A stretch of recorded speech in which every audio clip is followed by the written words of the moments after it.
I don't know. I lost track. This is 22. How do you not know? You're part of the show. I don't have time to memorize things like episodes. You're on the show though. I said life gets in the way. I send you thumbnails every single episode, and it has I forget and it has the episode number on it. Oh my god. It's okay. I forget that. I have like the world's worst short-term memory, so I can't even complain. No, that's fair. What's your one of my worst habits is I'm really bad with people's names. So I'll meet somebody, like I'll start a new job, or I'll start some sort of be part of some collaboration, and I'll be like, oh hey Patrick, this is Kelly. I'm like, great. This is this is like, oh yes, hi, welcome. And then so sometimes somebody will walk up to me and they'll be like, hey Patrick. I'll be like, hey you how you doing, sport? Okay, kind of unrelated, but do you ever have that thing happen to you where you're just out at the store, or you're getting ice cream or something, and and there's either somebody working at the store, or somebody or it's just somebody who walks up to you and they're like, hey Nick, and you have no idea who this person is, and it's like, all the time. It happens all the time. Hey, it's me from high school. You remember me, right? And you're like, you, yeah, you're the guy who did the thing on that day. You're the guy. It's me, Jason. Obviously, Jason. Yeah, sorry. And you have no idea who the hell they are. Yeah, remember that time that we were picked to play flag football together in high school during PE? I'm like, I remember that. I have no idea what the hell he's talking about. Dude, I remember that, man. That was a great game of flag football. Remember when I took the flag off that guy's belt? That was pretty cool. I remember that, man. And internally, I'm like, what are you talking about? Who are you? I'm just trying to get in here and grab some Skittles and peace out. Yeah, exactly. Have you ever had that happen to you? All the time. It happens all the time. And I feel bad. I even get I get recognized for people that I look a lot like my dad. Oh yeah, definitely. And this happens not as often as it did, but a while ago, I was mistaken for my dad a lot. Like, I would have people, like, we have the same middle name. Oh, so yeah. I'd be like, man, what are you doing down here? And I was like, oh. And they'll run up to me in their uniforms. And it's like, Van, what are you doing here? And it's like, I'm not Van. I'm a son. It's like, oh, shit. You're Nicholas. You're an imposter. Among Us. I don't think my eardrums have ever recovered from that. Among Us. Oh man, I love that sound clip so much, and I love how it's intentionally, the sound quality is really bad. I know, it's like those old YouTube poops that we used to listen to. Remember, they just have the audio. It's just so cracked and split. It sure is a nice day for a picnic, eh, Luigi? I hope that she brought lots of spaghetti. Somebody touched my spaghetti. Oh man, those were the days. I don't know if that's YouTube poop. By the way, is your phone going off? I think I hear buzzing. Yes, it is. Oh, okay. But I'm not answering it right now. Oh, thank you. Dedication. That's dedication, folks. Mm-hmm. I should probably have one over here, actually. That's dedication. Mike doesn't pick it up. I have my phone nearby during the show, but I promise you. By the way, check out my fancy new phone case. I know you got a fancy new phone case. I have my phone by me during the show, but I only have it to read show notes, because that way I don't have to tab through Discord when we're live, and it's like kind of distracting for me. So it's easier for me to just be like, aha. No, but yeah. That's why I'm so spoiled. Like, I can't believe I didn't do 2 monitors at the beginning of the show. It makes it so much easier, because I actually have the camera set up on my second monitor, so that way, like, I like the angle. Oh yeah, definitely. Fix that. Dude, I don't know how I live without 2 monitors. I don't know either. I was just like, I just need the 1 monitor. It's fine. And then I get to 2 monitors. It's like I can finally see. It's amazing that I can just do. I have Streamlabs open right now, and I can see everything that goes on. No, it's extremely useful, because you have Streamlabs on the one screen, and then I have Discord on this other screen. For me, it's really useful when I'm looking up tutorials for GIMP and for Photoshop. Hmm. It's really useful for me because I'm like a visual learner. When I have like, so I do GIMP on my main monitor, and then I have like the YouTube video tutorial set up on the other monitor, and that way I can like follow along and be like, oh, okay, yeah, it's very convenient. Yeah, it's kind of funny because also for this monitor, one of its main purposes is to have maps in Escape from Tarkov. Oh yeah, well, Because I would just be looking at it through my phone, and then my phone would shut off, and I'd have to hunt for the map in my gallery, and like I really got to empty out my gallery in my just the other phone. day, I was looking up a settlement building tutorial for Fallout 4 because I'm gonna talk about this once so I've been playing Fallout 4, and like I think I'm gonna have a part of the episode sometime in the future where I'm gonna just talk about my experience playing Fallout 4. And I know it sort of has a reputation for being like the bad Fallout game, although 76 might take that crown. But Oh no, 76 definitely took that crown. but at the very so yeah, but I think for a lot of people, Fallout 4 was sort of the beginning of modern day Bethesda burnout for Fallout.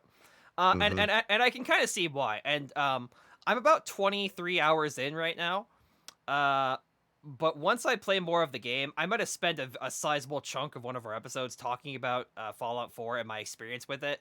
But as a little like appetizer for that, I can after playing it for about 20 hours, I can see why a lot of people, especially like hardcore Fallout fans, don't like it. I completely understand why a lot of them wouldn't I like got that. so mad when I found out that, oh, your power armor takes batteries, Yeah, and you need so okay, it like to be the okay, crafting. to be fair, there's a if you have a rank 9, if you have 9 science, you can get this perk called nuclear physicist that increases the duration of fusion cores by 50%.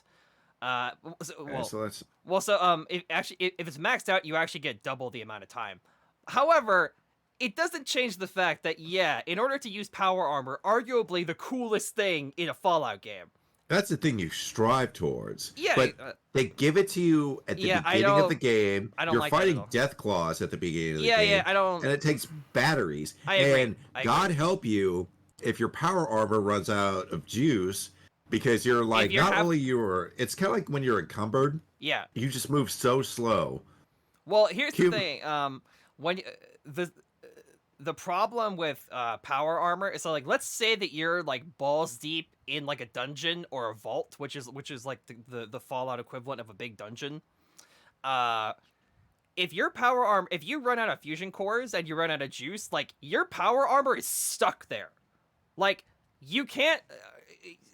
it's not like you have a clicker for your car. Yeah, so You like can't just lock the damn you thing. can't like you can't shove your power armor into your inventory. You literally can't do it. So you literally have to leave the dungeon, find a fusion core, go back to where you were in the dungeon, and then pick up your. It's like It's so if your stupid. car I hate battery it. if I your hate car it so battery much. dies, you're stuck on the side of the road, and it's kind of the same thing with power armor. If your battery if you're out of fusion cores, You're screwed. and you're balls deep in a dungeon, like yeah, you It's have to. like I spent almost like 50,000 caps like customizing this damn thing, and Oh now yeah, it's stuck at the bottom of the well. what I've decided to do for right now is so there's the first part of the game where the Minutemen give you a set of power armor. And so I used it for like that one mission because like they basically the mission it tells you that you have to put on the power armor and you have to go down and get rid of all the raiders and the death claw. That why do they have a death claw? It's so stupid. Anyway, I'm I gonna know, dig into like you're fine. I'm Like gonna dig into a that's lot more of those that are stuff yeah, later. But like yeah. We'll bitch about it later. but the thing about power armor, so like what I've decided to do right now is just like because I'm like pretty hard up for a lot of like power armor resources, and like I'm already spread pretty thin in terms of weapon crafting, armor crafting, and like settlement building. What I've Mhm. decided to do for right now is just like I'm just gonna not use power armor for like a couple Honestly, the hours. best call. And so like when I'm saving up my fusion cores. I have 11 of them right now. I'm gonna save up all my fusion cores, and then later in the game, when when I need the power armor and when I need that extra firepower, I'll I'll splurge on that. But that's kind of what I'm doing right now. I was like, maybe you might be able to. It might behoove you to do like a glass cannon build where you That's just are you're just the bringer of death, but that's you just actually die in like two. so when I built my character, my main two stats were agility and luck. So I have this I have the better criticals perk, and I have the sharpshooter perk. So like basically my character is a sniper. So like what I do is like I have like I have a sniper rifle, and Sniper, no sniping. I have like a sniper rifle, and I have a couple other like automatic weapons, and literally like I sneak through like every single like place I go, and I take headshots while sneaking, because in Fallout 4 you actually do double damage if you get a sneak. It's sort of like playing D&D. You actually do you do double damage if you successfully hit with a sneak attack. And so if you get a headshot while you're sneaking, you It get just melts them. so you get a guaranteed critical hit basically, and on top of that you get like another bonus with the sneak damage. So like It also happens in Skyrim too. for most If you hit somebody with a sneak, you get double damage. for most enemies, if you get a headshot with a sniper rifle with the better criticals perk, which increases the so better criticals increases the amount of damage you crits do by like 100%. It's nuts. Yeah, it's nuts. So if you get a headshot and you have better criticals and you have the critical banker perk, you do a crap ton of damage. But the downside is I have really low charisma, and like I have really low endurance. So like yeah, I don't. So if something just breathes on Yeah. you, you're probably gonna melt. So I have decent armor. I have synth armor right now. I have like So you just look like the dude from iRobot. I have like level 2 synth armor. I mean, kind of. Honestly, it looks like I'm wearing like a really light suit of power armor. Honestly, so like I have this. So like the synth armor is this like white kind of robot armor. And then so on top of it, I have these like army fatigues. So honestly, I look more like I look sort of like basically someone like from Mad Max. Like I have like basically like I have some like shoulder pads, and I have some like leg pads and stuff, and like a chest piece, but like it's covered with army fatigues. Yeah, that's pretty cool. But yeah, anyway, But yeah, that's kind of like the exact opposite of the character that I'm playing. Like, I don't know, between last show and this show, right.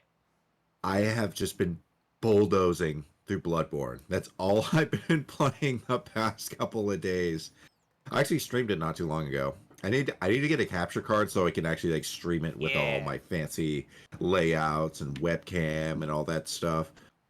It's so good. You should get the for the PS4. You should get a plug and play one, so that way you can plug it. You can basically link it directly from the back of your PS4 to your computer.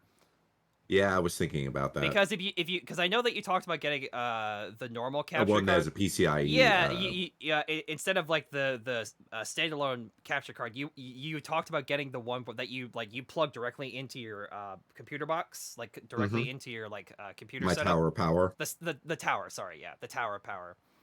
Yeah, but if you want to stream PS4, you need to get the one that's like standalone. Okay. Yeah. All right. Good to know. But anyway, let's dig into the news today. I know we got news. Do you want to start off with the Games Workshop story? I did. Please start off with that story, because I have to talk about Blizzard later, and that I'm not looking. I'm honestly like, I've been on record on this show. Like I've taken. We have not been fans of the current state of Blizzard. I fully admit that I have taken the piss out of Blizzard, and I've done so in kind of like a tongue-in-cheek kind of way. They deserve it. They do deserve it. They do. However, the recent news is not something that should be joked about. And if I feel like if I yell and do my usual like Blizzard fucking sucks, if I do that, I think it minimizes the actual issue. But we'll get to that later. So please tell us about Games Workshop and the current fiasco with Games Workshop. Okay, so thankfully, I'm glad we waited until today to actually talk about it, because this actually kind of has a happy ending now. Okay. So Games Workshop is the creators of Warhammer Fantasy and Warhammer 40K. And as you know, over the past year, 2 years, ever since quarantine, I've been really, really deep into like 40K lore. Oh yeah. Just like reading all these stories. Like there's a million fan animations and stuff like that. Recently, Games Workshop has put the kibosh on any fan created stuff. Like, it's a zero tolerance policy. So when you say fan when it created stuff, you mean everything from like fan art, fan animations. gifs. Not so much fan art, but like, yeah, fan animations in Really? particular. Okay. Yeah, they've just parody channels, and that's kind of what the crux of what I'm talking about today. So the most popular of these fan animated parody shows is a show called If the Emperor Had a Text-to-Speech Device. And so I don't want to, I guess I'll talk about it for like 2 seconds. So basically, like the lore is unimportant, but yeah, just kind of do like an abridged. It is important, but still, it's kind of it's super long. It's super complicated. If I explained everything about 40K that I know, we could literally spend an entire. Nick could literally spend an entire. I know nothing about Warhammer. Nick could spend an entire podcast rattling off about 40K lore. Okay. Yeah. So basically, the premise of this show is humanity basically has like an imperium or an empire, and it does have an emperor, but he's basically a corpse on this golden throne. And like he can like kind of talk to people through like psychic whispers and stuff like that. Somebody get me a Bud Light. Kinda, yeah. He's basically the armor set from the Lich King, and yeah, he's kind of like a lich almost, like pretty much exactly that, where he's kind of like locked into this throne. Okay. But this parody channel is, hey, what if we gave the Emperor a text-to-speech device, and what if he can actually say what the hell is going on? And then it's various characters from the lore, like regaling him of how humanity is kind of stagnated, fallen in the past 10,000 years, and he's super pissed. And it's hilarious. It's one of the funniest YouTube shows I've seen in a long time. It kind of reminded me of old school Red vs. Blue. Oh, yeah. I know that back in the day, Red vs. Blue was a fan favorite for a lot of people. Yeah. So are they still, by the way, are they still going? Like, they're still going, yeah. Did they still have new episodes of that show? Oh my God. How long how long has that show been running for? Decades. Jesus Christ, yeah. I think it's like been I think it's old enough to like 18 years, I think. Okay, so just to give you an idea of how old Red vs. Blue is, one of the very first things Nick and I ever did together was one day in like middle school. By the way, we're both grungy old men now. So like, no, I'm 30. So he's 29. So one of the first things that Nick and I ever did together outside of school was he invited me over to his house, and he said, "Hey man, I have a DVD of this show called Red vs. Blue. You want to watch it?" And I'm like, I have no idea what that is, but okay. And so like literally, us in middle school watched that show. That's how old Red vs. Blue is, and it's still going on. I know, right? Anyway, I've not seen the last couple of seasons though, not because I hate it or anything. It's just like I'm just like. I basically just washed over with content. There's so much content. There's only so many hours in the day. I get you. Right. Yeah, yeah. So going back to the Games Workshop thing. Yeah, yeah. So unfortunately, the creator, oh God, what is his name? I always have a very hard time pronouncing his name. Say my name. It's like Brava something or other. Hang on. It's Brava Alpha Busa. Yeah, so there's that. So he put out like a 25-minute video explaining that with the way that Games Workshop is going right now, they're basically throwing out cease and desist letters to everybody. So I have a question about Games Workshop real quick. Go ahead. So I know that Games Workshop, I know that Warhammer is, there's the video game side of Warhammer.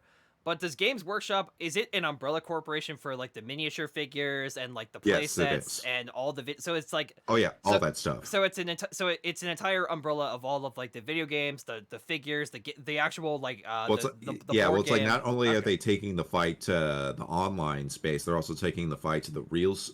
Really? Because what? Yeah, because now like what people were doing is they were basically 3D printing like their own custom Warhammer figurine. Okay, all right. To play devil's advocate for this Games Workshop, I could see how that could be an issue.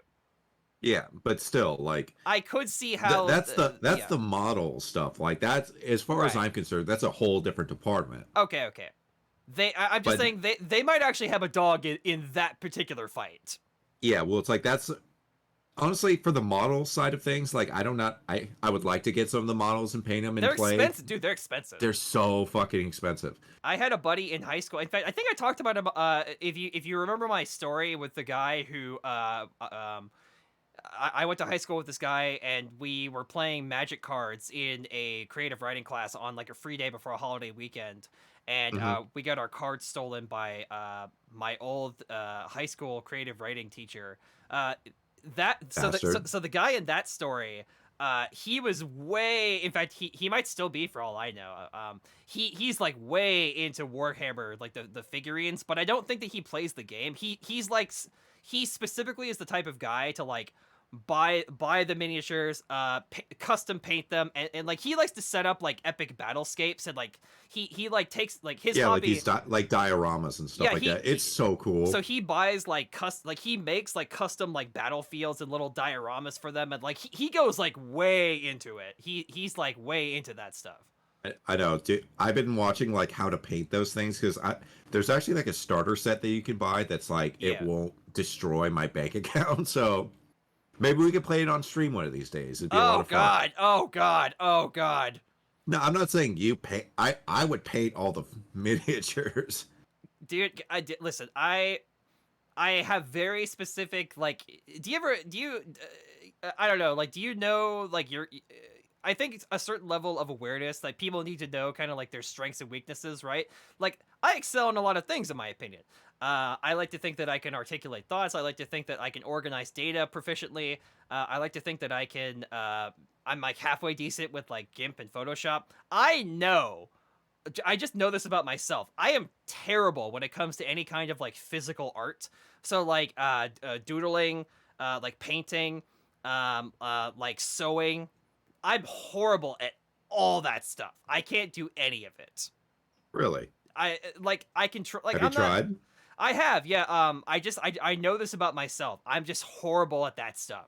Like I have a lot of strengths. I'm not saying that I hate myself or anything. I have a lot of things that I excel at, but I know like I don't know. I think everybody has that kind of has those kind of things, right? Like you just know in your heart of hearts, like I'll never learn how to sew, or like I'll never learn how to like be an art to be like a painter, right? Like I just I want to be a painter so bad. I would like love to learn how to paint. like I think I'm halfway decent at like computer stuff. I'm like trying to like You know what would be I'm amazing I'm very amateur at the piano, but like I think that like I'm halfway decent on the piano. I don't know.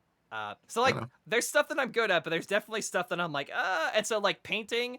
So like whenever it comes to like painting like Gunpla models or like Warhammer figures, in my head that would just give me like I can't imagine spending like a hundred, sometimes hundreds of dollars on these miniatures, and then having to paint them myself, and then messing up the paint job. Oh It's my actually god! you can just paint over it. It's fine. I saw this guy. It was like Arctic miniatures and stuff like that. He actually has a very quick guide to like, yeah, like these things are actually not that bad to paint. You just have to be patient. Honestly, It's kind of like Bob Ross I almost. was- It's a happy little accident. if I was super into Warhammer stuff, I would literally pay someone to paint them for me because I would not trust myself. That is a service that a lot of people I pay would for. not trust myself at all. I'd just be like, yep, I don't care. I'll pay you $100 or whatever. Like paint them. There you go. But anyway, oh no, it'd be more than that. It'd be Oh, way more really? than that. Oh yeah. Jesus it takes Christ, a- this is an expensive It's hobby. so expensive. It's such an expensive hobby. But anyway, going back to the text to speech device show. So Alpha basically put out a statement saying like, yeah, the show's on indefinite hiatus. I just had a kid. Oh yeah, And well, with the way that'll do it. they love to throw out Games Workshop is notorious for throwing out litigations and stuff like that. They're just like, you get a cease and desist. You get a cease and desist. So he's just like, I don't feel comfortable putting out the show anymore. So I don't blame him. and I don't blame him either. But this is where it kind of has a happy ending, where so many people, well, because he has a Patreon, Right. and he thought in his heart of hearts that since the announcement that his Patreon was going to tank, he was going to get like a part-time job or something like that. Yeah. there's been such an outcry for his support that his Patreon has exploded. Oh, that's good. Yeah, it's last time I checked, it was up to $19,000 a month to Damn, help. boy. So I'm so I since you post the show, I'll send you a link to his Patreon. Yeah. We're gonna put it down in the description below. Shout out, he deserves it. He's such a like. What is this guy's Even name if you're again? not a, his name is it's so Brava Alphabusa. Okay. You can just call him Brava or the text to speech guy. Okay. So this But- whole situation perplexes me because we're gonna talk about Blizzard in a minute, but my touchstone for this type of thing is Blizzard, right? So say what you want about Blizzard, right? They have always it's just as true today as it was like 10 years ago. Blizzard has always understood that fan art and like cosplay, like parody videos, YouTube videos, songs. Blizzard realized very early on that community support via like videos, via fan art, via comics, Or just parody or just parody song, anything. they realized really early on that like, hey, It's like back in the day this during the golden age of Blizzard, like Yeah. they got in on the joke. They Listen, so, released a like- whole bunch of like jokey items, and Oh, like yeah, man, Hearthstone was kind of in like fact, just one big joke before in- it became a joke. so my touchstone for this is StarCraft 2, right? So many parody channels and things came out about StarCraft 2. Carbot's animation, if you've ever seen like Carbot's animation, like I remember that from the good old days. That guy started doing StarCraft videos. There's like Carbot's animation. There's like Trolled in Hearthstone. Trolled in Hearthstone like started off as basically like Is Trollden still around? I think so, but I don't think he does Hearthstone anymore. Probably switches it up to Gwent. I think anyway. I don't know actually. But I remember I used to watch Trollden videos like every single day. I used to watch Trollden religiously. I unsubscribed from a lot of Hearthstone YouTube channels, not because I didn't like it's sad because for a lot of them I actually did like a lot of the content creators, but like I didn't want to see Hearthstone in my video feed anymore. So I'm like, I'm sorry, dude, I have to unsub from you. Not like it's one of those situations. It's not you, it's me. Mm. It's that kind of situation. But really, it's about Blizzard. Well, I mean, obviously. So, here's the thing about content creators, right? Even though I personally don't like Blizzard, and I've taken a stance that I'm going to boycott them as a company, and I'm going to encourage my friends and people who will listen to me to do the same. Yeah, after this whole thing, I'm not buying a Diablo 2 I remaster. understand that. For example, there's a guy called SC Trump, and there's a guy called not that Trump. No, like I said SC Trump, so like I know. I make sure to put the proper label out front. Do you think he regrets that name now? No, honestly, I think it's the opposite. I guarantee you that so many people were probably typing Trump into the YouTube search bar, and like I guarantee you he got like 10K subscribers just from people randomly like coming across his. I get no. So this tiny little Asian man is taking up all my YouTube clicks. What the hell? Yeah, exactly. But like I get it. So like when you have people like Amaz, you have people like well not Amaz anymore. Yeah, he basically What happened to Amaz? Long story very short, Blizzard basically blacklisted him because again, so like I don't know the whole story, but like I don't know the whole story, so please don't use this video as a point of reference for this story to spread gossip or whatever. But like based on what I heard and based on the video that Amaz released, because he released a whole video about this situation, apparently there was somebody at like a BlizzCon or some sort of Blizzard esports event that had claimed that like he had like sexually not assaulted but like sexually like he had done some like sexual misconduct on some girl at a con. He denies this ever happening, and he basically said, and Blizzard basically has like well, extremely ironically given current events, I know, right? They have a supposed zero tolerance policy for this type of thing, and so Amaz claims to have not done anything, and like, now normally I'm the type of guy where I say like, don't victim blame. I I happen to think that in this specific circumstance that like it's probably a false flag.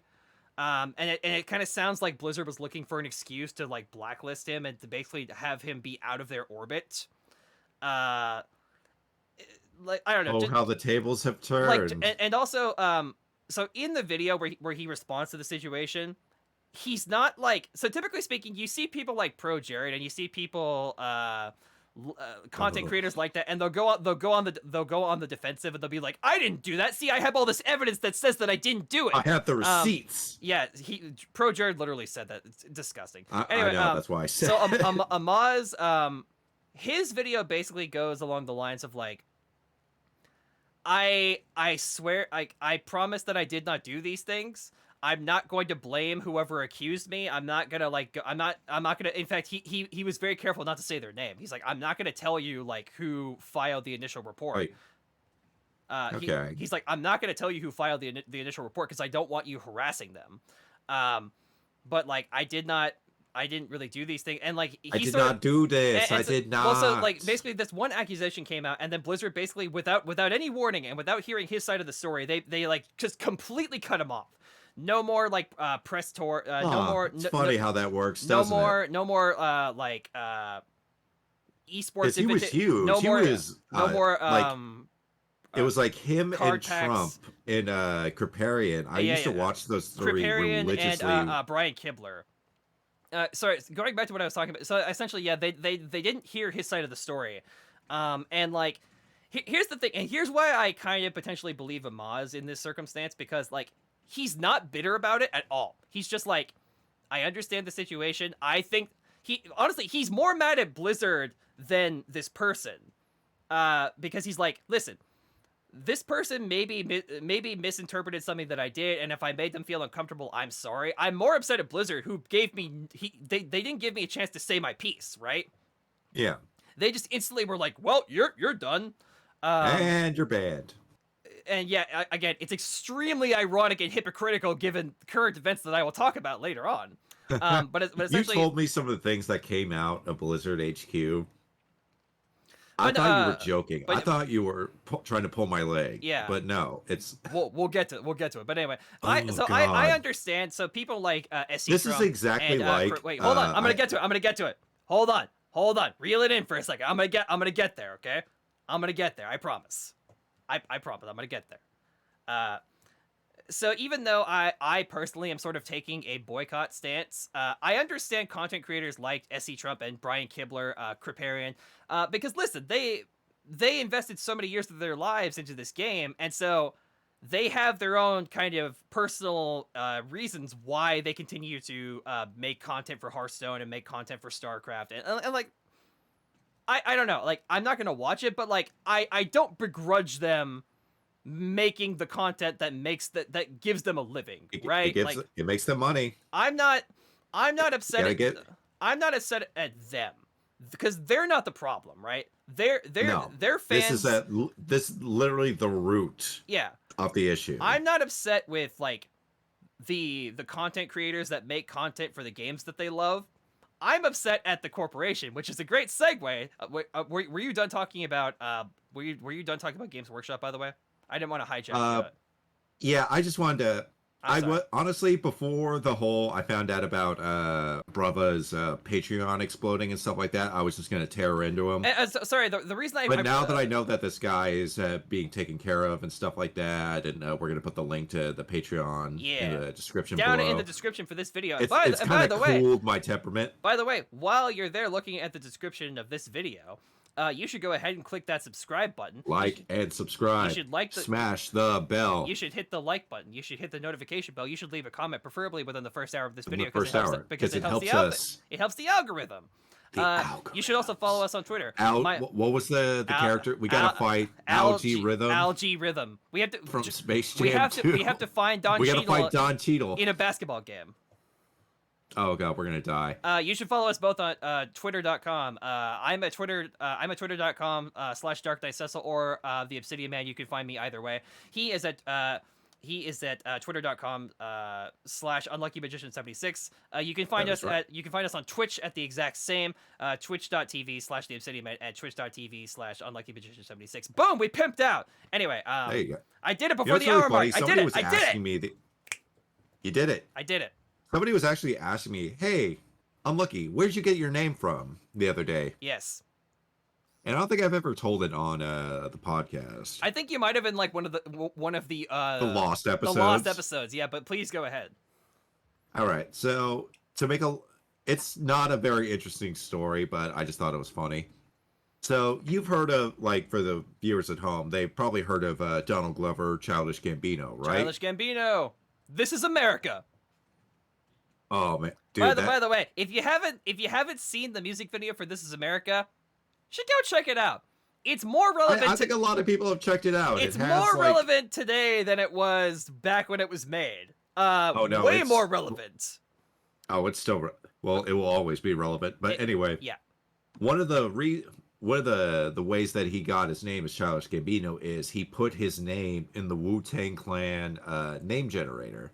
And I was like, oh, that's kind of funny, because I was looking for a new moniker for my Twitch stream. I was like, I'll put that for because for years you were Camo234. Yeah, for decades. I was and for me, I used to was just like, that's not going to roll off the tongue. That's going to sound like crap. I've gone through a lot of usernames. I used to be 𝐏𝐥𝐞𝐚𝐬𝐿. Then I was just 𝐏𝐿. Then I was okay, keep in mind, this is okay. You have to understand the culture of YouTube names back then. You would always combine like 2 or 3 words and numbers together. So I was 𝐏𝐿98 Lotus for a while. And then 𝐏𝐿98 Gios for a minute. Then I was 𝐏𝐿98 Gios for a long time. Because you'll never guess why. Yeah, exactly. Yeah, and so finally, when we decided to do this podcast, I'm like, I need and I honestly, I wanted a new online moniker anyway, and I wanted to drop the whole 𝐏𝐿 thing. I know, because we've been doing that since we were what, 14, 15 years old. I don't think I ever told my story about that. So basically, back in the day, it always comes back to Blizzard. I swear to God, it always comes back to Blizzard. Anyway, back when I was really young, about 13, 14 years old, I was over at a friend's house, and we wanted to play games on a Warcraft 3 Battle.net, and we had to sign up for an account. So his name was James, and my name was Patrick. So he was like, oh, let's combine like the first half of my name with the last half of your name, and it'll be like 𝐏𝐿. I'm like, great. And so then when YouTube started to explode, I basically stole the name, and I was like, and I basically asked him, I'm like, hey, would you mind if I used the 𝐏𝐿 name as my YouTube account? He's like, yeah, go for it. I'm like, yeah, great. And so that's how that stuck for a long time. I know. You remember Ask the 𝐏𝐿? Remember those days? No, don't go looking that up. That show doesn't exist, actually. So I don't even know if it exists anymore on YouTube. Wasn't it purged? It might have been, yeah. I think on my really old account, I might have a couple episodes out, but actually, that show never happened. It doesn't exist, so don't ask about it. It's kind of a project. We're kind of this is kind of the push forward for Well, here's the thing. I will tell you that if you find those videos, even though the person or persons in those videos may look and sound like us, they are not us. They are. We got about. They are not over us. a decade. Yeah, we got almost like 2 decades worth of life experience, and we're just more grizzled and jaded. No. You misunderstand. That's not us. Those are those are imposters. Yeah, those are imposters that just kind of look like this. Now, granted, they might look like younger versions of us, but rest assured, those people are definitely not us. No. Those 2 were kind of shitheads back in the day. They were kind of shitheads, I agree. Screw those guys. But anyway. Oh, man. Do you think one of these days in all we honesty, should have... Okay, I'll tell you what. Okay, I'll tell you what. In the event that we ever reach like 1,000 followers on Twitch, or we reach 1,000 subs on YouTube, for the episode after we get 1,000 followers on either Twitch or on the YouTube channel, like 1,000 subscribers, we will spend an episode of the show reviewing an old Ask 𝐏𝐿 episode. We'll stream the whole thing. I will play the we whole gotta do one thing. better. We gotta stream Guitar Cop. Yeah, maybe we'll stream Guitar Cop. But if you want to know what that is, but don't tell them what Guitar Cop is. I'm not gonna tell them what Guitar Cop If you want to is. know what that You're is, not though, even gonna be able to find it. if you want to know what that is, you should subscribe.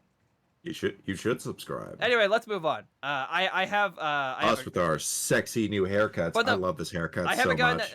I haven't gotten a haircut. I need to go get it. Honestly, I need to get an appointment with my barber. The back of my head is nuts right now. I think it looks good. Okay, thank you. I appreciate that. Yeah, It's like you look really good with long hair. Oh, thank you. That's what everybody says that, but I feel like whenever Have you ever thought about just growing it out past your shoulders? No. Too I was about to say you can get the whole Buddy Christ thing from Dogma.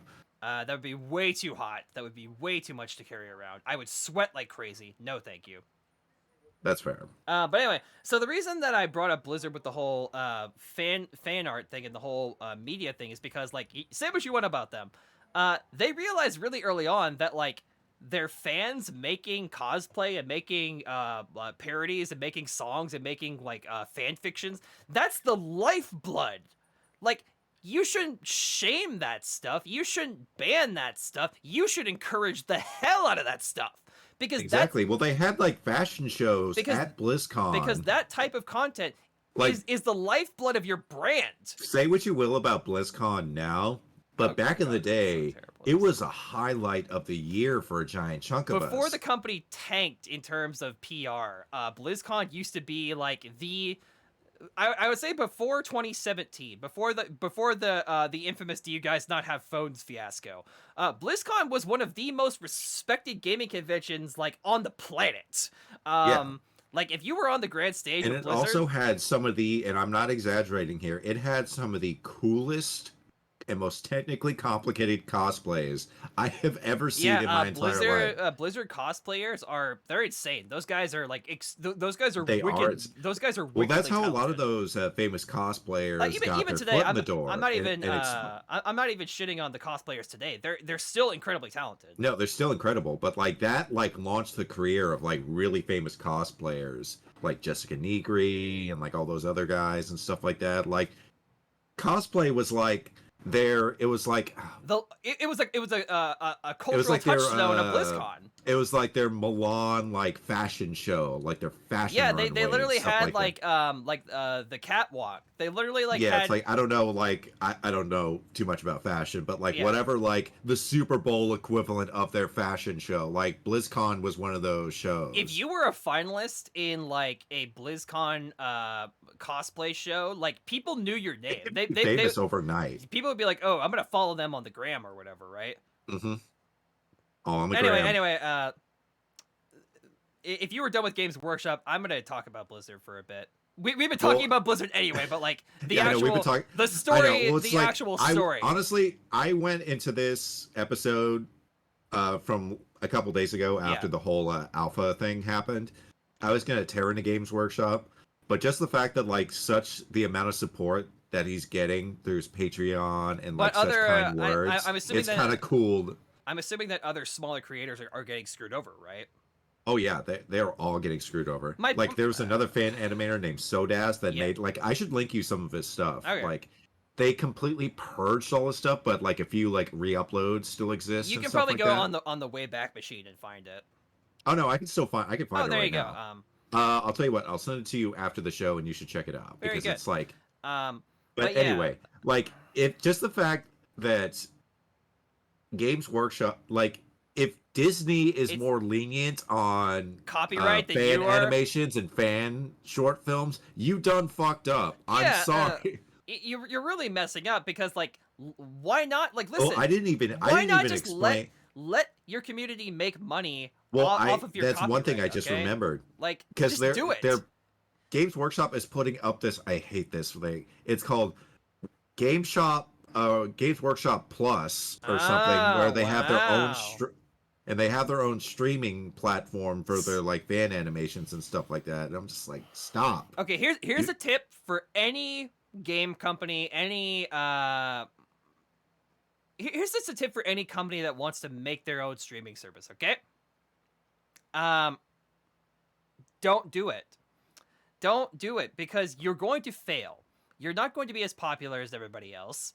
Nobody is going to pay for this. It's like People are going to I love pirate Warhammer stuff and I love Games Workshop IPs, but like it's a niche of a niche of a niche. There's a reason why every smart developer, including like Blizzard, including Nintendo, including Sony, including Microsoft, there's a reason why they make all of their game shows and they make all of their live events, public events on YouTube, because that's where everybody is. Like, if you make your own private streaming platform that only you and only your fans are going to watch, you're not going to. The whole point of having a trade show is to potentially attract new customers or new people to be interested in your products, right? It's like that's how it's been for years for the game, for like Warhammer 40K and all that stuff. Like they found like you are committing suicide if you decide to not stream on YouTube. That is suicide. Yeah, do you remember that Astartes short film that I showed you on YouTube with like the Space Marines? Yeah, it was really well done. Yeah, it was really well done.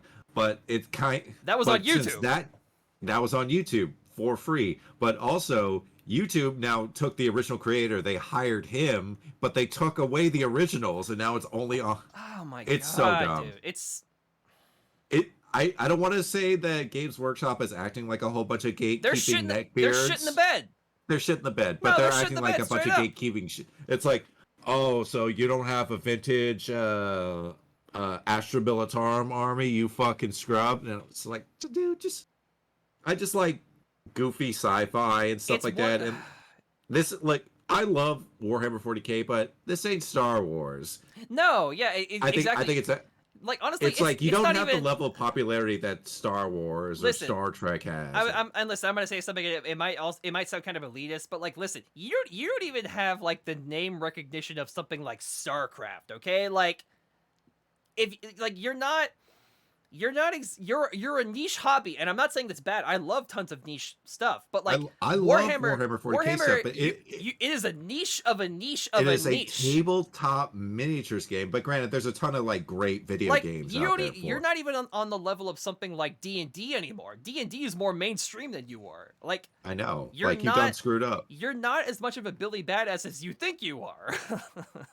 They're just getting way too cocky. Like, I hate to say the fact that they're acting like a whole bunch of gatekeeping neckbeards, but they're acting like a bunch of gatekeeping neckbeards. It's less of being, in my opinion, it's less of them being gatekeepers, which sucks. But, like, it's just a dumb financial decision. Like, it is. It really is. Why would you shoot yourself? Like, you should encourage this. Yeah, no, you should be like, oh, dude. You know, here's what they should have done. They should have said, like, they need to have like art contests. They need to have fan animation contests. They need to have like a film contest. Festival or something like that. They need to be like, hey, like at the next. Does Warhammer have a convention? I don't know, but like. It's called the Skulls Showcase. Okay. But they have it like once a year. Hey, at our next convention, we're gonna have like a cosplay contest. We're gonna have like a fan film festival. We're gonna have like a cosplay contest. Like this stuff, it's so easy. Just you're right. It's like you just have to like curate it. You don't have to. They're shooting themselves in the foot. And like here's like they really are. Release a disclaimer that's basically like, listen, like. Feel free to use the Warhammer IP. Feel free to use the characters. Just don't do anything like or it's like don't do anything like 18 plus. Like obviously, like nobody wants to see your picture of the Emperor like dry humping like a Marine or whatever. Nobody wants to see that. But like, well, maybe I don't know. Maybe they do. I don't know. They just won't public. There's actually on another lore channel for Warhammer 40K. It's a guy named Major Kill. And like one of the things that he does on his Patreon is like he commissions like Warhammer 40K hentai. Well, there you go.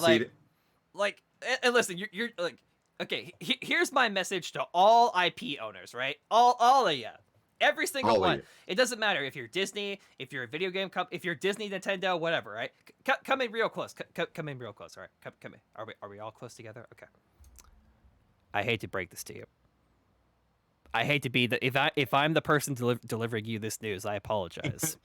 You hate to be the wet blanket in this. I hate to be the wet dream and the wet blanket of this situation, but oh, gross! You're never gonna stop porn of your IP being made. No, it's never. You're never, ever, ever, ever, ever, ever, ever, ever going to prevent porn being made of your IP.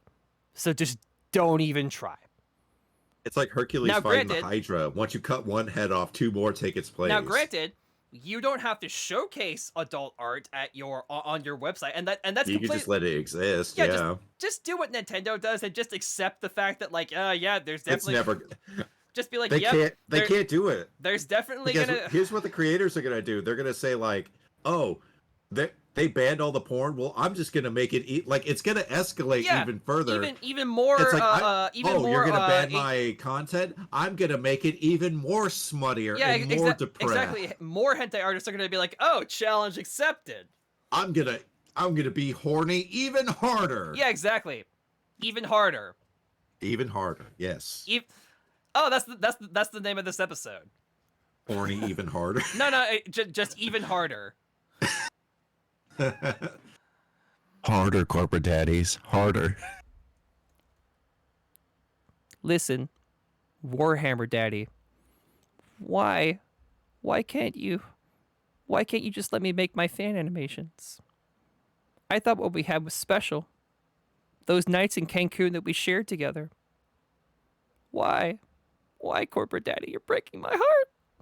Don't go breaking my heart. Don't go breaking my heart. Don't go breaking. Don't go breaking my heart. Ow. Oh my Ooh, God. I just popped my ankle. Oh my God. Anyway, I'm gonna I'm sure talk somebody's about. just I'm gonna talk about Blizzard now. I'm gonna. I fear that one of these days when we do our shtick with the corporate days.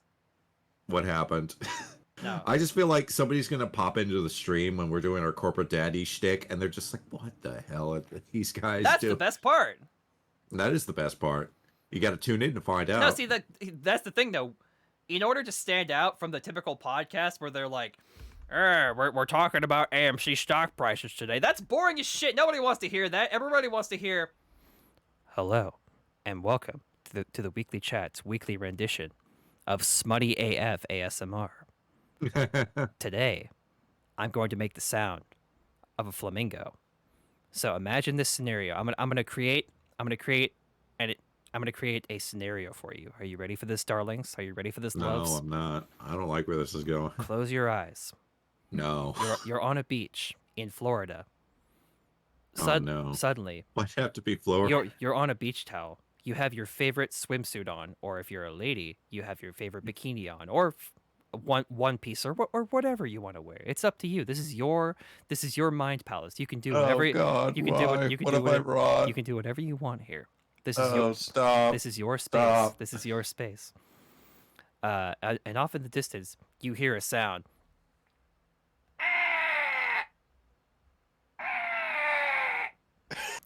You recognize this cry. So uncomfortable.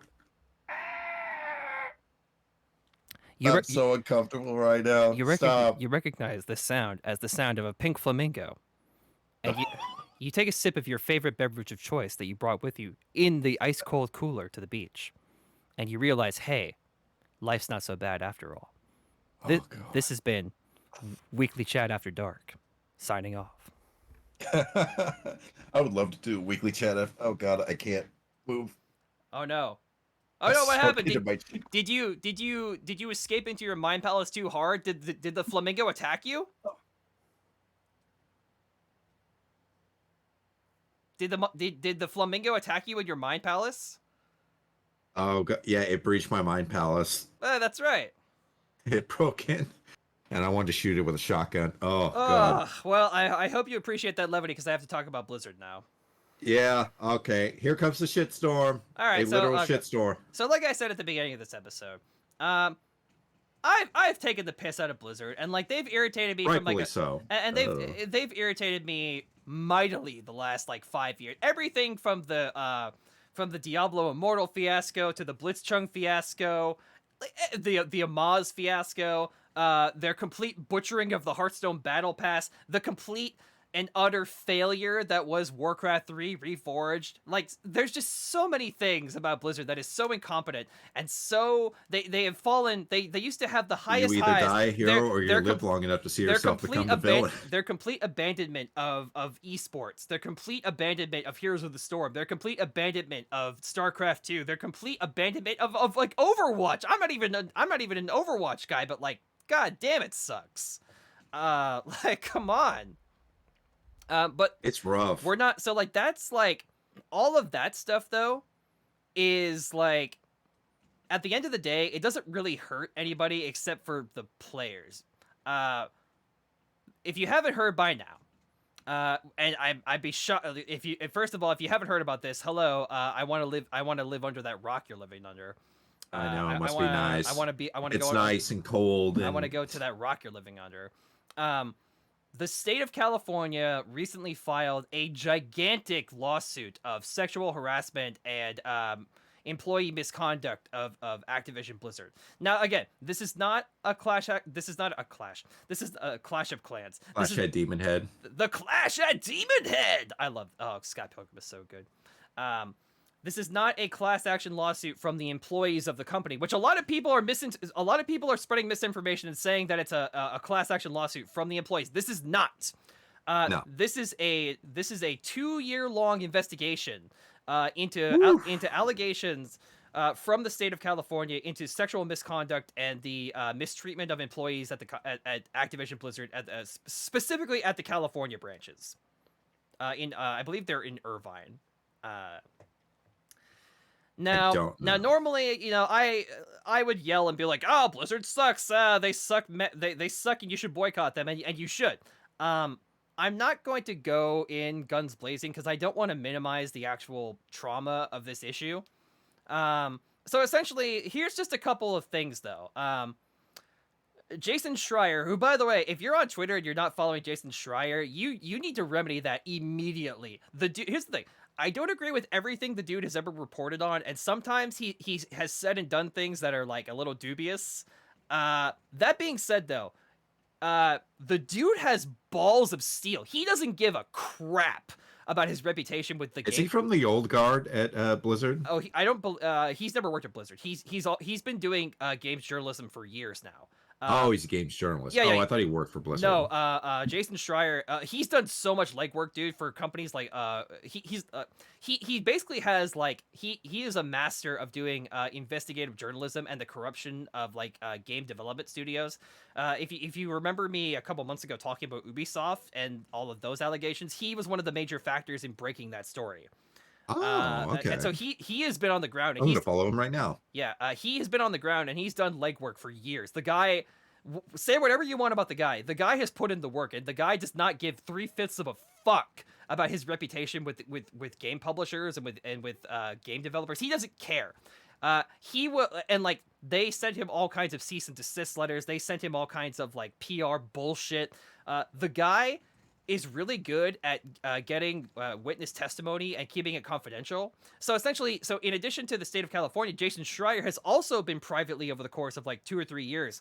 He has been gathering witness testimony for when this case eventually broke out. And so when the state of California issued this huge lawsuit towards Blizzard. And by the way, the state of California does not issue lawsuits like this lightly. It's the type of thing where like you have to basically, a lawsuit of this nature is only initiated after several investigations, after several interviews, after multiple witness accounts. Like basically, just the fact that this investigation is being launched means something's up. Like the fact that this is a public investigation by the state. Like, this is not like a false claim. This is not a false flag. This is not like, oh, this is cancel culture. No, this is like, you might have a case if this is like a RICO case, like, yeah, this is a legitimate the mafia like or something like that. Like they have a mountain of evidence. This to is even go real. through with this. This is real crap. From real investigators. This is not a class action lawsuit where you could say like, oh, all these women are just lying. Although if you say that, fuck you. If you're that type of person to instantly be like, oh, they're just lying for attention, fuck off. But like, that's not the point. The point is that like this investigation has legitimacy because it's the state basically pushing this investigation. So, and by the way, we're picking on Blizzard here, and good for them, they suck. However, I wanted on the record that like the issues that this investigation is looking into, they happen at every major game studio on the planet, like all of them, especially in the West. There is a prevalent frat boy culture. Basically, I'm gonna call it like the Silicon Valley tech frat boy, fuck boy, work culture. Okay, listen. So I'm gonna say some stuff, and it's gonna be kind of controversial. And a lot of you guys, a lot of you fellas listening to this are probably gonna be like, "That's not me," but it is. Here's the thing. A lot of these dudes who go into game development and are game studio, they're nerds, right? They're nerds. And so a lot of them have probably had an upbringing where because they were into computer science, because they were into graphic design, because they were into this, that, and the other thing, they're probably bullied as kids. And now that they're adults and they're in their dream job, they think that they are king shit of the mountain, right? So like it's this whole prophecy of like, oh, like I can't be a harasser, I can't be an abuser because I was a victim my whole childhood. Like, listen, I consider, by the way, if you hear this, okay. If you hear somebody say this, it's a huge red flag. Okay. I consider myself a nice guy. Oh, no. I consider myself a nice guy. I would never harass somebody like that. Listen, I'm not capable of being a bully, or I'm not capable of sexual assault or sexual harassment. Listen, I spent my entire life being. I'm not. Listen, I've been a victim my whole life. Okay, I wouldn't do that to somebody. Listen, guys, I know I hate that victim mentality bullshit so much. I know it's a hard pill to swallow. I know that nerds are used to being on the defensive. Listen, I understand. I've been on the defensive my whole life. I understand. Like, people pick on you and bully you for your hobbies and your and stuff, right? Like, I get it. I really get it. But there is this certain sect of nerds. They perpetuate the cycle of toxic masculinity. And yes, if you hate that expression, I get it. But also at the same time, fuck off. This video's not for you. They perpetuate this certain cycle, and they have this idea in their head that like I couldn't be someone capable of harassment. I'm not sexually assaulting anyone. I'm a good guy. I'm a good person. And so if you have to admit to yourself that you're a good person, I am automatically suspicious. Oh yeah, of course you are. Like, I consider myself a nice guy. No, I'm not. No, you're not. No, yeah. See, like that's the thing. If you hear that, if you say like he's a real nice guy, I am so suspicious of you. I'm like Dokes from Dexter. If somebody else says that about somebody else, if somebody else says that about like, oh yeah, he's like pretty cool. He's a cool guy. Yeah, but like if you self-identify as like a quote unquote a good person, and like that's not to say that like he's a real nice guy. Like, I don't know, like it's not to say that you have to think that you're a bad person, but at the same time, like there's a certain victim mentality, right? And listen, it's mostly from nerdy guys. I'm not here to pick on you guys, but I'm here to give you a hard pill to swallow. It's a hard pill to swallow. I get it. I've had to deal with this. I worked through this whole thing in my early 20s. I had to work through this my whole early 20s. Nerds have this victim mentality, and we think that because we were bullied for liking Pokemon in middle school, and because people picked on us for liking computers, and people picked on us for liking video games and stuff, and liking magic cards, that now as adults, we're now entitled to like reparations, right? Like, oh, I spent my whole entitled to shit, bud. I spent my entire childhood. I spent my entire middle school. My time in middle school. I spent my entire time in high school being bullied and picked on. And now that I'm a game developer, and now that I'm working with Blizzard Entertainment, now that I'm working with Ubisoft, now that I'm working with Obsidian, now that I'm working with Activision, now that I'm working with all these companies, now it's my turn to be the cool guy. And as the cool guy, you're never cool. As the cool guy, coolness is not created. It is instilled upon you. But you get what I'm saying, though, right? Like, I get what you're saying. Yeah. Now that I'm like in this position of power, I'm gonna use it responsibly, and there's no, you're not, because absolute power corrupts. Absolutely, I'm gonna use it in a matter of seconds. I'm gonna use it responsibly. I'm not gonna be like those bullies and guys. I'm not gonna be like those jocks that got all the girls in high school. I'm gonna be a good guy. It always comes down to high school, doesn't it? Or it could be middle school or whatever. Sometimes in junior college, I knew people that played around in college.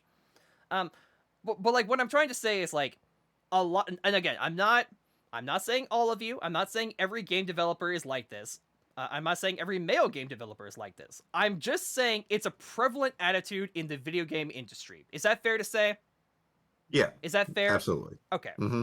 Like I'm not saying like there might be somebody who's a game developer who listens to this like I didn't do that. I respect my coworkers. This is not for you. This isn't for you. It's the people who think that like they're in the right, and they're like, oh well, like I'm not. All these allegations against me are totally bogus because like I'm used to being the victim. There's a certain sect of y'all that are like that. Mm-hmm. And by the way, it's not just video games, right? This is like every like I'm sure like Apple, this is really prevalent. Like hell, like a few years ago, I read a giant expose. I'm pretty sure this was also by Jason Schreier about Riot Games. There was apparently like a huge frat boy culture at Riot Games where like people were being That's the League of Legends guys, right? correct. Yes. Okay. Apparently Rockstar was also the same way. I've heard stuff about Rockstar Entertainment. So pretty much like every AAA game studio. My point being, like, I'm going to talk about and pick on Blizzard today, but like this is not a Blizzard problem. This is a industry problem. And by the way, it doesn't help that they're probably being crunched to death. They are. Yeah. Well, here's the thing. Most leadership. Anyway, I'm not going to get into all that stuff. If you want to listen to more about if you want to hear more kind of in-depth information about what I'm talking about right now, I highly recommend that you check out the J.'sInquisition. They have created an entire they have created years of content reporting on this exact stuff that I'm talking about. Go check them out. They're incredible. Like seriously, Okay. like they're probably one of the best YouTube channels that talk about the game industry because like they don't give a crap because like they used to work for I believe it was like the Escapist. It was the Escapist. Yeah. Jim Sterling, now James Stephanie Sterling. Because they have transitioned. I think they go by they or her at this point. I'm not entirely. Let's just call them they. Yeah, I'm gonna go for they because I'm pretty sure they. No, we transit. I didn't know they transitioned. I'm pretty sure they is something they have wanted to be called. Anyway, I'm sure if you could look in their Twitter bio or something like that. They have been reporting on this stuff for years because they used to work at I believe it was it was the Escapist and yeah, it was the Escapist because that's where I found them. Yeah, and so they used to get like review. Remember codes, the Escapist kids? They used to play the game, right? They used to play the game reviewer game, where like, oh, we're gonna give you a review code, and you're gonna give it a 9 out of 10, right? Right. You're gonna be very fair to our game, right? By the way, completely. This has nothing to do with the game that we want you to review, but like. Razer, we here at Razer wanted to make sure that you got a brand new gaming PC with the top of the line chipset. By the way, no pressure, but like. We just wanted to give this to you as a gift. No pressure. No pressure to give us a good review, though. No pressure. We just wanted to give you this custom gaming PC. Oh, and by the way, here's a $150 mouse, too. Oh, by the way, here's like a $200 keyboard. But again, no pressure. No pressure for a good review. You know, there's always something. No pressure. When you're buying something, kids, I'm going to bitch about this for a second. Yeah, go for it, please. There's a thing called diminishing returns. Once you get past a certain price point, it's just a game of inches. Like, it could be like 0.5% better than what you get. You can get the best 4K 120 hertz monitor that you can, but you can only go so far with your dollar. I'm sure you can be the belle of the ball and just get the best thing, but still, is it really going to be better? No. You gotta get. I'm all about that value. Yeah, you gotta get that best value. But no, that's what my whole build-up is. Oh, hell yeah. Is the best value. That I don't want to get too distracted about this though. So okay, let's go. We can talk about let's our rip piece. and tear into Blizzard. Yeah. Because you told me some shit. So that's like the preface, but like essentially the meat, like what the question I think a lot of people are asking is like, what is in the lawsuit? What are the Blizzard employees being accused of? So here's just a spoonful of things that are in the initial reports that have been coming out lately. So thing number one, there was apparently reports of like essentially the male employees would get like shit-faced drunk in the middle of the day, and they would go around and like get into a conga line, and they would go from like cubicle to they would go to all the female employees, and they would go from cubicle to cubicle, like rating them like out of 10 or whatever, like, oh, like Kaylee, you're like a 7, and they would go to another yeah, it was like really uncomfortable stuff, right? So like apparently they would get into this like conga line and like go from cubicle to cubicle and be like, oh, like Emily, you're only a 4, like screw you, Emily, and like just like terrible stuff, right? Like, Fuck. yeah, like really hurtful, like kind of shitty, not kind of shitty, extremely shitty stuff. Yeah, that's extremely shitty. So like there's that type of thing. There's like casual Sexism. well, there's casual like favoritism. Like one of the things being reported on is like there was this girl in the market. There was not a girl, this woman in the marketing department. And she had like the same position as this other guy in the company, but she actually had like all of her data from the last year, and so she had led like twice as many projects as this guy. She had raised like twice as much money as this guy. She had produced twice as like she basically did like double the work this guy did, and yet this other dude. And let me guess, she probably got paid way less than the other guy. Not only did she get paid less, but this dude got private meetings with the vice president of Blizzard. This dude got invited to private lunch sessions with higher ups in the company. This guy got promoted to like a higher position than she did. Like, so it's just blatant. It's a game of who you know, not what you do. Yeah. But that's like microaggression stuff. Let's get into like the real. You wanna get into the real eye-opening, the hair peeling stuff, the skin peeling, hair peeling stuff. Here we go. Oh my okay. God. Yeah, you talk. Oh God. Okay. I've been dreading this part of the show. All right. So by the way, Jason Schreier also broke this story. So there's more. There'll be more in-depth information on this on his Twitter account. Honestly, you told me this you stuff. can probably find this. I saw this being reported by Kotaku. Again, I normally don't like Kotaku, but like their article on this is actually pretty thorough. So part of the investigation. You gotta hit a home run every once in a while. Right. So part of the investigation revealed that over the last 10 years, that whenever the higher ups at Blizzard did any kind of like game press event, they would get like an Airbnb or they would get a hotel room, and they would deck out this hotel room with like cool with like drinks and like alcoholic beverages and drinks. They would get like all kinds of skeevy stuff. They would get there'd be like marijuana and other drugs and stuff. Oh, that's not so bad. And they had this portrait of wait for it, Bill Cosby. Somebody commissioned a portrait of Bill Cosby. This is not like and by the way, this is not like a poster printout that they tacked to the wall with thumbtacks. No, somebody paid to tapestry. Somebody paid to get a tapestry and frame it. So they brought it from like event to event and they hung it up in the room. I am watching over the Blizzard team. Especially in light of recent events. So they had this picture of Bill Cosby and they hung it up in the room, and they would call this party room the Cosby Room. And Why? they would bring all sorts of women from the company and like outside of the company like into this room and do you figure it out. I don't want to figure it out. This sounds they awful. did all kinds of stuff that would make the Mother Mary cry. Apparently there was like stuff going down, like there was like people were roofing drinks, they were like fucking drugging. Oh no. Yeah, it was apparently bad shit. And here's the thing. So this is not just speculation. There was photographs of the Cosby Room. Oh my God. In fact, let me see if I can find actually don't look it up. I almost don't want to. Yeah, you can look it up. I already feel you can look bad it up on your own, for... but like anyway, you can find. But anyway, yeah, look it up on your own time. So it's not just testimonial. Like there's photographs of this, and there's also snapshots of their. There's like a big like group text message that they all share, and it is the now listen, fellas, I'm talking to you again. All right, this is for the fellas watching. Okay. Ladies, if you're watching this, just casually walk out of the. No, I'm just kidding. But like I'm talking to the fellas. Just mute everything. Just mute this next like 40 seconds. Are they gone? Are they gone? Okay. All right. Listen. Okay. Yeah, sure. Let's go with that. No. Okay. Fellas. fellas, let's be 110%, okay? Let's be really real, all right? Can we be real with each other? We're friends, right? We're friends. Okay, great. When you're together with your male friends, with your bros, with your amigos, with your guys, and it's just the guys, no girls, right?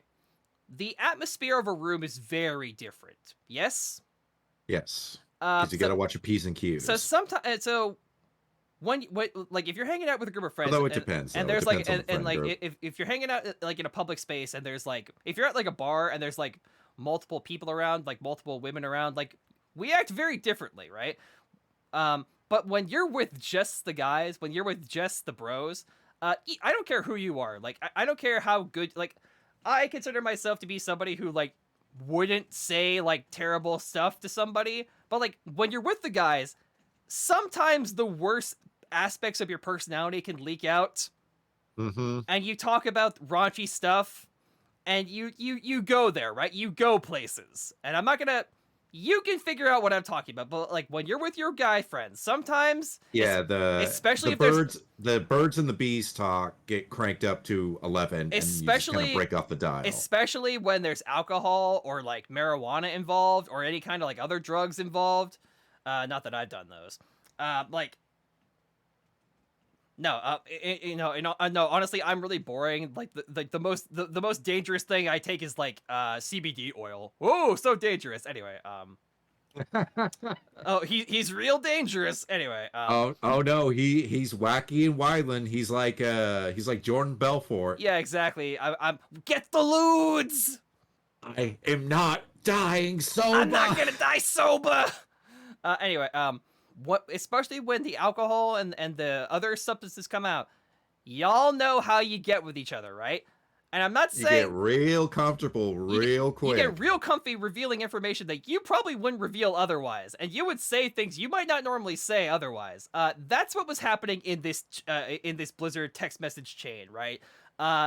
There was some like raunchy stuff, and I'm not gonna show it on screen. You can find we're not gonna. You can find it yourself. There's tons of photographs. There's tons of pictures. You can find it yourself. But like, this was like some like raunchy stuff they were talking about.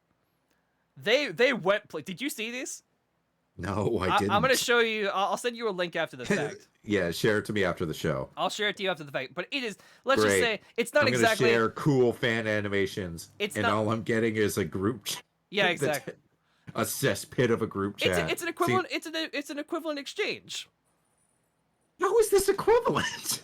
No, but anyway, my point being is like, yeah, it's bad. It's real bad. And so it's very clear from the word go that like shitty, toxic, masculine behavior has been prevalent at Blizzard for years. And by the way, and I know that there's a lot of us out there, myself included, that's like, oh, Blizzard was so much better before Activision came along. Some of this stuff predates the merger, guys. Let's be 110. Let's be really real, okay? Let's be real for a minute. As biased as we are to be like, oh, everything was fine before Activision showed up, and like I agree to a point, but like guys. This stuff has been happening for years. Like, before I was born, before he was born, this stuff has been happening for eons. Okay? This is just, like, the corporate culture of games development is this toxic frat boy victim mindset, right? All the stuff I was talking about earlier about, like, the Silicon Valley brat that, like, was harassed as a child, and now that they're an adult, they can, like, kind of, like, I'm a beautiful butterfly, I can flex my wings. This is a problem, guys. Like... And like I said earlier, this is not just I'm picking on Blizzard because they suck and they deserve it. But like this is not just a Blizzard thing, guys. It's an industry-wide problem. This is an industry-wide problem, and this whole lawsuit is the first step in like counteracting that stuff. This honestly reminds me of a lot of the stuff that happens in the restaurant industry. Yeah, because you've been in the industry for a long time. Yeah. I've been in it even longer. And, like, you see some stuff and you hear things and you're just like, oh, my God. This specific conversation is about, like, the game development side of things, but you're exactly right. This happened. This is not. So we talked about how it's an industry-wide problem. This is, like, this is a business problem. This is, like, every industry has this type of stuff in it. especially the restaurant industry, like the office corporate culture industry. Like I was in like a marketing office job, like that's I saw it there as well. Like yeah, this happens just everywhere. It's just a casual part of a lot of, and we kind of just brush it off because like, well, it just is the way it is. You don't want to stir up the boat. We don't want to cause a ruckus. No, just like the Wu-Tang Clan says, it's time to bring the ruckus. But yeah, like, and I'm not saying that overnight that I'm not saying that this lawsuit is a magic band-aid that's going to fix everything. But good news though, breaking news today as we recorded this podcast. Oh god, what the hell is his name? Hang on a second. Sergeant Dickin' Nuts. J. Sorry, I don't know why I didn't remember his name. So J. Brack. You might remember J. Brack as a Blizzard employee. He's like kind of he's been one of the heads of like one of their head spokespeople for a long time now. You might remember him as the guy who came out on stage after the whole Blitzchung thing and said, "Guys, we could have handled we had a lot of pressure during a difficult esports moment, and we handled it poorly. And for that, I'm sorry." You remember that guy? Yeah. Well, that guy just stepped down today. J. Brack has stepped down as like one of the really prominent leadership people at Blizzard, and I don't know how to feel about this because on the one hand, it's great because this guy is stepping out of the way and letting other people take over. And honestly, he was kind of a bad I'm going to be 100% with you. He was a bad spokesperson. He was not good. He was horrible. Was he the guy saying that you don't have any? What, you guys don't have phones? No, that was oh god, Jason. What was his name? It's like Jason Lee. Right? No, that's not it. That wasn't him. That was a different guy. Okay. I forget his name off the top of my head, but like no, actually that guy's actually pretty cool, and I think I've gone into detail when I talked about the whole. Yeah, we talked about him before. When I talked about the Diablo Immortal thing, he's actually pretty cool. He's actually been like one of the better people at Blizzard for a long time, and so he just happened to be the guy that had to go out there and give them. He thrown under the bus. Essentially, yeah. He was the guy who basically got told like, "Hey, go out there and tell them." Essentially, it's like, I don't want to. So that whole thing. I can't believe that thing's still. I can't believe that Diablo Immortal is still going to be a thing. Like they were taking beta entries. I can't believe it either. Honestly, I'm curious to see how this will affect Diablo 4 sales. Now here's my opinion. Well, also Diablo 2 Remastered. That's coming out soon too. Diablo 2 Remastered and Diablo 4. It's my opinion that I don't think that this lawsuit is going to affect the sales of that game. I really don't. I'm not that optimistic. Let's put it that way. I think enough people are going to buy the game. I don't think this game's going to make a boatload of money. I think after this though, I think a sizable amount of pre-orders were probably canceled, but not enough to make any kind of like tangible dent. I'm gonna go off on. It's like maybe like I'm gonna go 5%, maybe. Yeah, like I'm gonna go off on a limb, and I was actually about to say exactly that. I'm gonna say maybe 5% of pre-orders for Diablo 2 and Diablo 4 got canceled. Maybe, big maybe.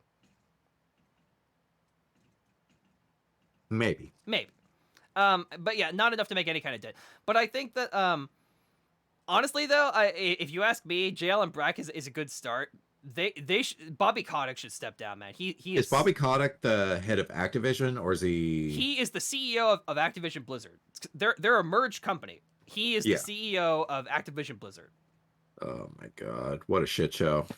But yeah, I'm gonna actually so in the video description. To quote the Emperor, has his text-to-speech device. He's just like, "Wow, I can't believe I found the bottom of this greasy shithole." But here it is. But yeah, I don't really have much to say other than like, this sucks, and I feel bad for the female we should be better. Like, also, just like believe people. I saw people. Okay, I do have one more thing to say. Actually, sorry. Okay? I see these guys on Twitter, and by the way, my advice to you is to don't use Twitter. Don't be like me. Don't use Twitter. Twitter is a terrible place. I was on Twitter. It's not so bad. No, it's a terrible. No, it's pretty. No, it's pretty terrible. Nick, but still, you're a horrible liar. It's a terrible place. Anyway, damn. Okay. Tell me how you really feel, huh? Okay. In all Mother. seriousness, I was on. I was looking at the replies to Jason Schreier on Twitter, who broke this story. And a lot of these guys, and this happens every time sexual assault allegations come up. You see this certain type of guy, and they're like, is there any substantial evidence that this stuff actually happened, or is this just a bunch of like people coming together and lying for the sake of like some social media attention? This cancel culture bullshit This just keeps seems on. like a clear-cut case of cancel culture to me, bub. Okay, all right, okay. I'm gonna go Ben Shapiro on you for half a second. Stop. Let's just say, for the sake of argument, that you're right, random weirdo on Twitter. Let's say that like 100+ employees at Activision Blizzard. Let's just say 150. Like let's just say like 100+ female employees at Activision Blizzard got together in a private group chat that did not leak, and they said, "Hey, you know what would be super cool? We should file a fake sexual harassment lawsuit against our bosses." Why? Well, because it would be super cool to see them get in trouble and get fired. And at the same time, we're gonna get a bunch of social media exposure, and we're gonna get we're gonna get internet Twitter famous because we took down these bad men. Right, but the reality is they're innocent. Okay, we all know, all the ladies in this chat, we all know they're innocent, and we're gonna lie about our sexual trauma. We're gonna lie about being sexually assaulted. We're gonna lie about being sexually harassed. We're gonna collectively lie there's about holes it. in your argument right there, because No, shut up. There shut are up. receipts. No, shut up. We're gonna collectively lie about this whole thing, just for the purpose of getting the people who make World of Warcraft in trouble. That's what you're arguing. That's what you're arguing, disgusting randos on Twitter. That's your argument. You're saying, oh, they're all getting together in a shadowy witches cabal, a shadowy coven, that all these women are coming together for the purpose of lying to get the people who make World of Warcraft in hot water. Is that really your argument? I guess so. I just... What's a terrible fucking argument? That's what you're going with. That's your thought process. That all these people are collectively lying for the sake of getting into some Twitter headlines. That's the story you're rolling with. Okay. Just like my okay, I'm being a smartass right now, but like in all seriousness, I'm being a smartass, and I realize that. But my point is like, just believe people, like believe victims, please. Like, okay, let's just say that let's say that there's 100 cases of sexual assault or sexual harassment, right? And let's just say one time one of them is lying, or let's say one out of every 100 people is lying. That's not a real statistic, but let's say that it's true, okay? There's still 99 other cases where it wasn't a lie. So don't use the fringe statistic of one person or a couple. Well, this one person is lying, so we got to throw out the whole case. Yeah, no, exactly. No. There's probably in fact I know for a fact there have been cases where women have lied about being sexually assaulted or whatever. But they're so fringe and they're so rare and they're so uncommon that they shouldn't be used as a benchmark for actual sexual harassment statistics. I agree. I'm sorry. I'm getting heated about this. I'm sorry, but I hate these dudes so much that they're just like, well, you're just trying to cancel Bobby Kotick, and you're trying to take away my video games.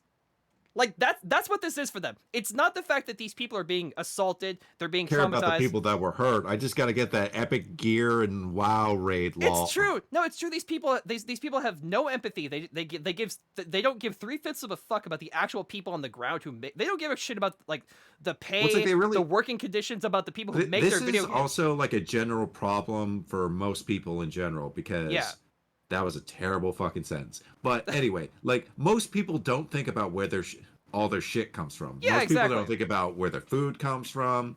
People sure shit don't really Think about think about where their games come they're from. At like least where like so when you tune into a show on Netflix or you tune into a show on Hulu, like if you go to a movie theater and you watch a movie, when you sit down at your computer and you play a video game, it's not that product is made by a team of people. Like it's a by collaborative. thousands of people. Thousands of people work together to make that episode of Loki or whatever you're watching, right? So like at the end of the day, if those people aren't given proper working conditions and they're not given like certain assurances that they're not going to be sexually assaulted at work, like that's shit. You should feel bad about that. Like it should make you feel upset. It makes me upset. Like, imagine if you're going to your favorite diner and you find out that this is actually true, by the way. Find out that your favorite cook has been a slave for like the past like 10 years. There was a story that broke out where like this guy ended up taking advantage of this African American mentally handicapped person for 10 years, basically having him as a slave in his diner for like 10 plus years. But like, it's yeah, awful. like And nobody knew. at the end of the day, the bottom line for so many of these people on Twitter and so many people online is that like they don't care where their you're exactly right. They don't care where their food comes from. Listen, I just want my McDonald's burger. They don't care where their video games come from. Listen, shut up and make my World of Warcraft, bitch. Like that's their thought process. They don't care. They don't care about crunch culture. They don't care that these people aren't making some of these people Although aren't, I feel aren't like making people a are living starting wage. to like wake up to this though, because like they actually organized like a massive like walkout, and then they have was that World of Warcraft sit-in that they did? I thank you for reminding me. So this last Wednesday, there was a Blizzard Activision walkout where over 250 staff members of the Irvine office walked out. And they've said like, hey, this is bullshit. We're not going to take it anymore. And I know that like, I feel weird about certain types of protests in general because like how effective is a walkout? How effective is like a riot? How effective is like a picketing line? Right, especially if you only do it for like one day. Like, really, how effective is your walkout? How effective is your Well, it's like picketing? especially with like all those like union strikes and stuff like that happened like during the hot air and stuff like that. Those guys were out for like months. Imagine, and by the way, this is the exact. There's a great J.Q.uizinhn video talking about this. That like this is why video game companies need unions. This is why, like, every industry needs unions. Like, the people who fight against unions and they're, like, union busters and, like, oh, like, we don't need unions. Unions cost too much. And by the way, they say this knowing that police have unions. Okay, Firemen have unions? You ever wonder why the police get away with so much shit that they do? It's because they have a police union. It's because they get together and they can do bargaining and they can they can get like legal, financial, and like economic and emotional support for the stuff that they do. So if you wonder why a police officer can shoot somebody in the street and then not go to jail for it, it's because the union has their back. It's because like if you want to push charges on our officer for killing someone, well then we're gonna throw a giant lawsuit at the city.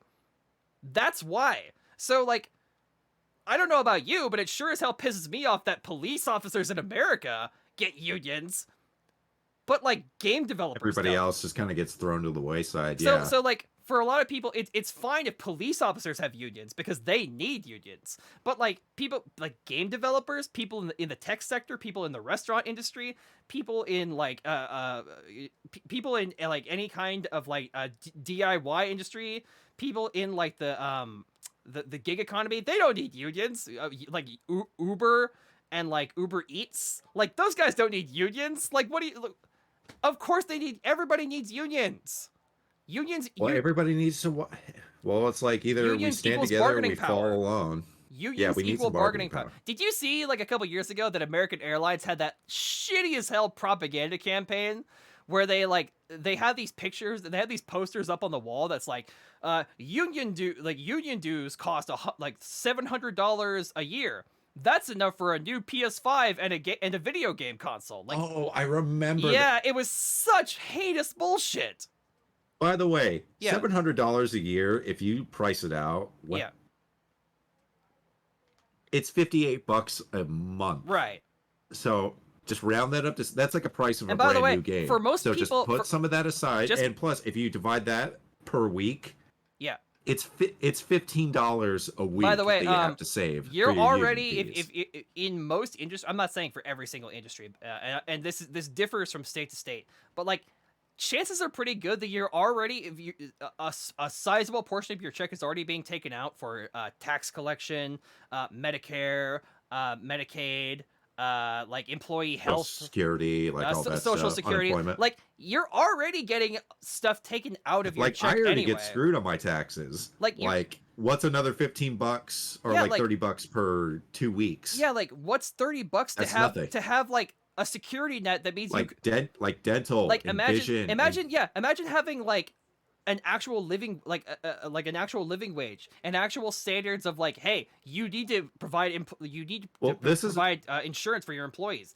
and like you can't just fire your employees for no reason without cause. Like imagine living in that world. But California's an at-will state. No, I know, and but they like can fire you. No, but imagine that you imagine if there's unions for all these different positions that like you can't just be ceremoniously fired for without plausible cause. Like that's incredible.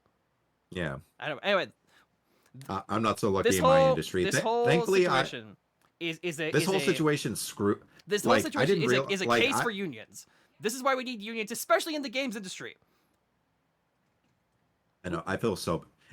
I was thinking about when I was about to go away to college. Like maybe I could be a game developer. Like I like computers and stuff like that. And now looking at it now, I'm just like, oh man, that would have been a terrible mistake. I'm getting all sweaty. I'm getting all heated. I know you're getting heated, literally heated. I'm getting real heated about this whole thing. But yeah, I'm sure Bobby Cockhead's gonna try to spin this. Oh yeah, he's already done a PR thing where he's like, I'm sorry, I let you down. Okay, so I feel the amount. Why do I feel like Bobby Kotick is like 5'5"? Oh, I don't know. He looks like he's a small guy. So me yelling about the situation doesn't really help anything. So what I'm gonna do for this video? Oh, we're talking about it. No, but we're getting. No, but so I'm happy to talk about it. But at the end of the day, just talking about it kind of isn't enough. So below the if you're watching this on YouTube. I am going to. There is a during the Activision Blizzard walkout, there was a number of organizations that were highlighted for donations for nonprofits that work towards helping out people that are the victims of sexual harassment and all kinds of other organizations of that same token. Are you going to put it in the description I'm below? going to put a number of links below that are kind of like the organizers of the walkout basically linked to like 3 or 4 different like nonprofits that like go towards helping the victims of like sexual assault. So I'm gonna post all those down in the description below. So if you honestly do care about some of the stuff that we're talking about and you actually want to make a tangible difference, obviously going online and like kind of talking about it is important.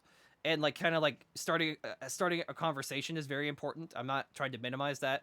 But like, if you actually wanted to have like a tangible difference, please consider donating to some of those links below. Thank you. Hey, I'm done talking about this now. Oh, thank you. Oh, were you like, oh no, here it comes? No, well, it's just like I can't. On one hand, I'm completely disgusted with Blizzard right now. Yeah, I'm actually debating whether just to take. This is where I have to air my dirty laundry for a second. I do have the Blizzard launcher on my computer. Oh, me too, but actually. I just have it for like StarCraft Remastered. Like I don't have anything else. But now I'm just like, I can just get it off my computer for a while. But I don't know. I will say this though, if you're listening and you have like a World of Warcraft subscription, or you regularly buy Hearthstone packs for new expansions, and anything that we've talked about today is something that is eye-opening to you, maybe here's like, I'm willing to believe that somebody listening to this, maybe this is the first time they're actually hearing about this. Maybe I think that there is a surprising number of people who just don't know about the situation. Well, it's just like we're so inundated with news. We're just getting flooded with it constantly. Like, if anything that we've talked about today has been eye-opening for you, or has like, what the hell, Blizzard's doing this? I encourage you to do a couple different things. One, donate to those links that I talked about. Two, go check out the reporting of Jason Schreier and like whatever publication you trust. There's like multiple sources that have information about this ongoing investigation. I encourage you to go read some of those articles and kind of see like this is like stuff that's actually. Take a look at the photographs we mentioned earlier about the chain of text messages. Take a look at the pictures of like the Bill Cosby room. I can't believe they Listen like, to listen to witness testimony. I know this is probably a very stupid question, but like, Yeah. was the whole Cosby thing like just the worst kept open secret in like Hollywood? Yeah, I think it was that type of deal where like everybody knew about Was it. it like Weinstein, where like everybody Yeah, knew? yeah. I sort of think that was the deal where like yeah, everybody knows. Just shut up. Yeah, he's gonna kill us, But yeah, please, dude. please. Did you hear about the whole Kevin Spacey thing? No, what's this? So, it was like last year where Kevin Spacey in his Frank Underwood character was talking about. He was basically implying like about this whole. It's really creepy, and like at the very end of the. What'd he say? He's saying like, you know, being pushed around and stuff like that. You know, you just gotta kill. You gotta kill him with kindness. And literally within the year, 3 of his accusers are dead after that whole. Oh Jesus! It's creepy. I'll put it in the notepad for you. Oh God!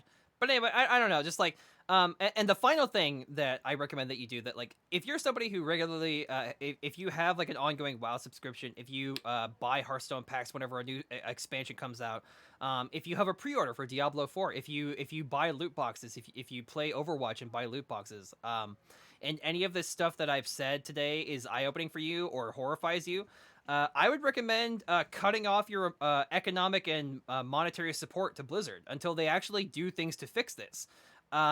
Because here's the thing. Hit it where it hurts. Their wallet. Going online and talking about it is important, but at the end of the day, so many of these guys look at videos like this and they're gonna look at like people on Twitter and they're gonna roll their eyes and be like, these peasants. We don't have to change anything. We're Blizzard.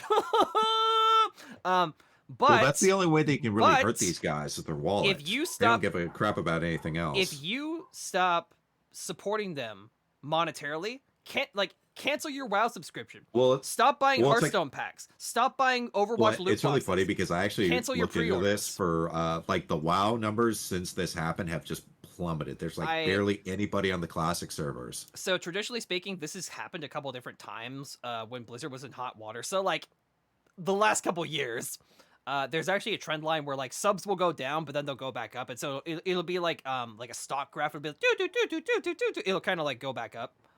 Yeah, it's like a seesaw.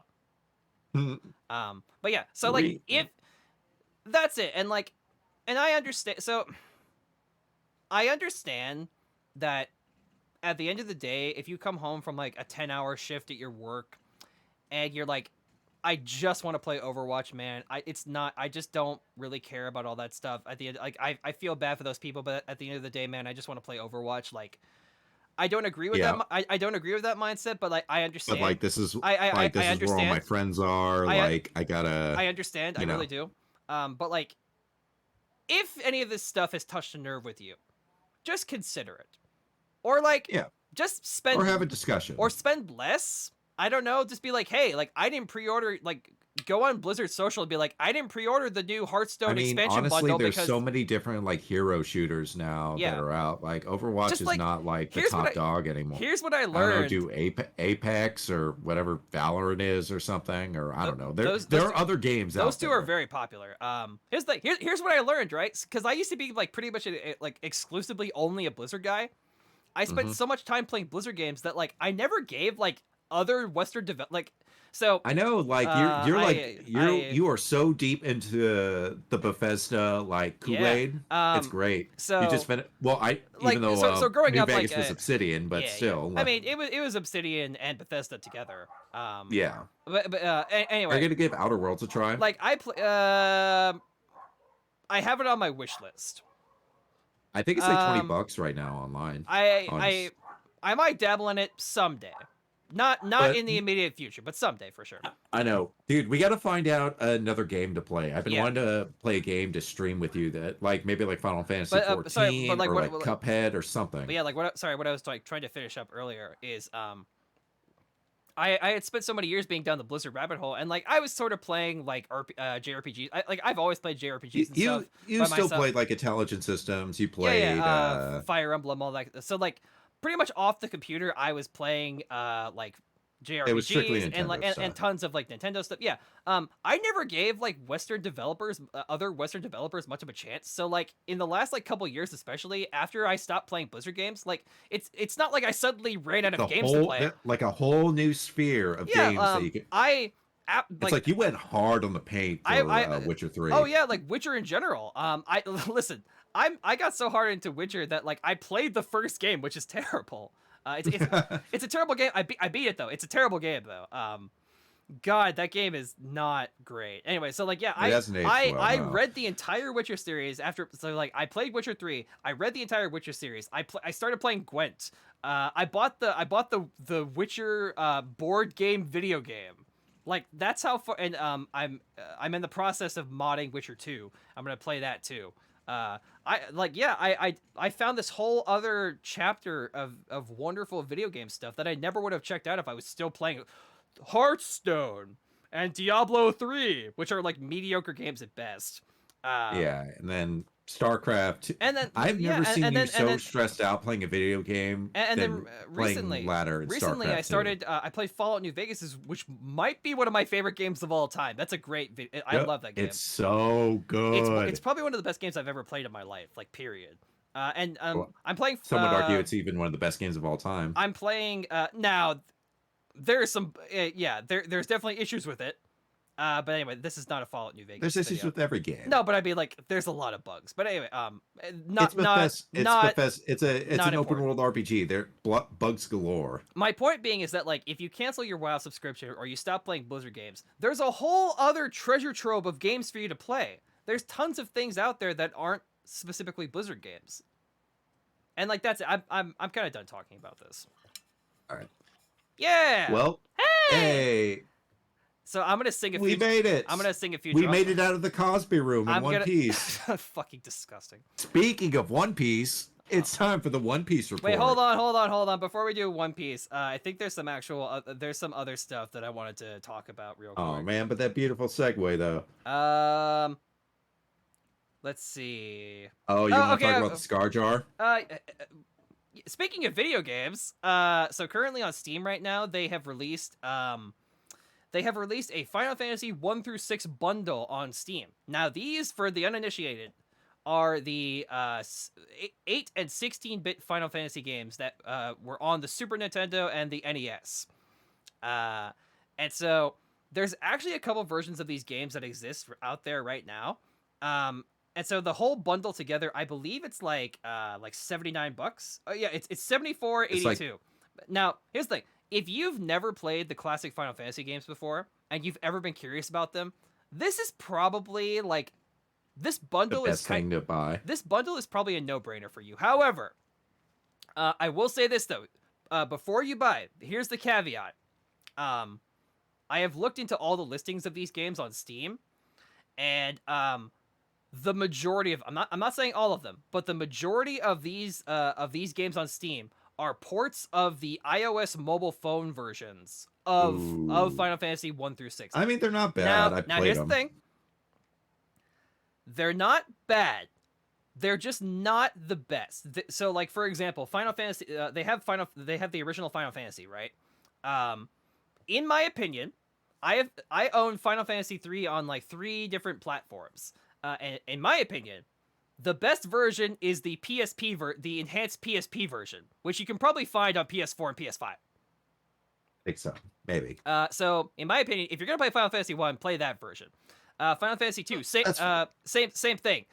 This version is the port of the mobile phone version. Again, not bad. It's a playable game.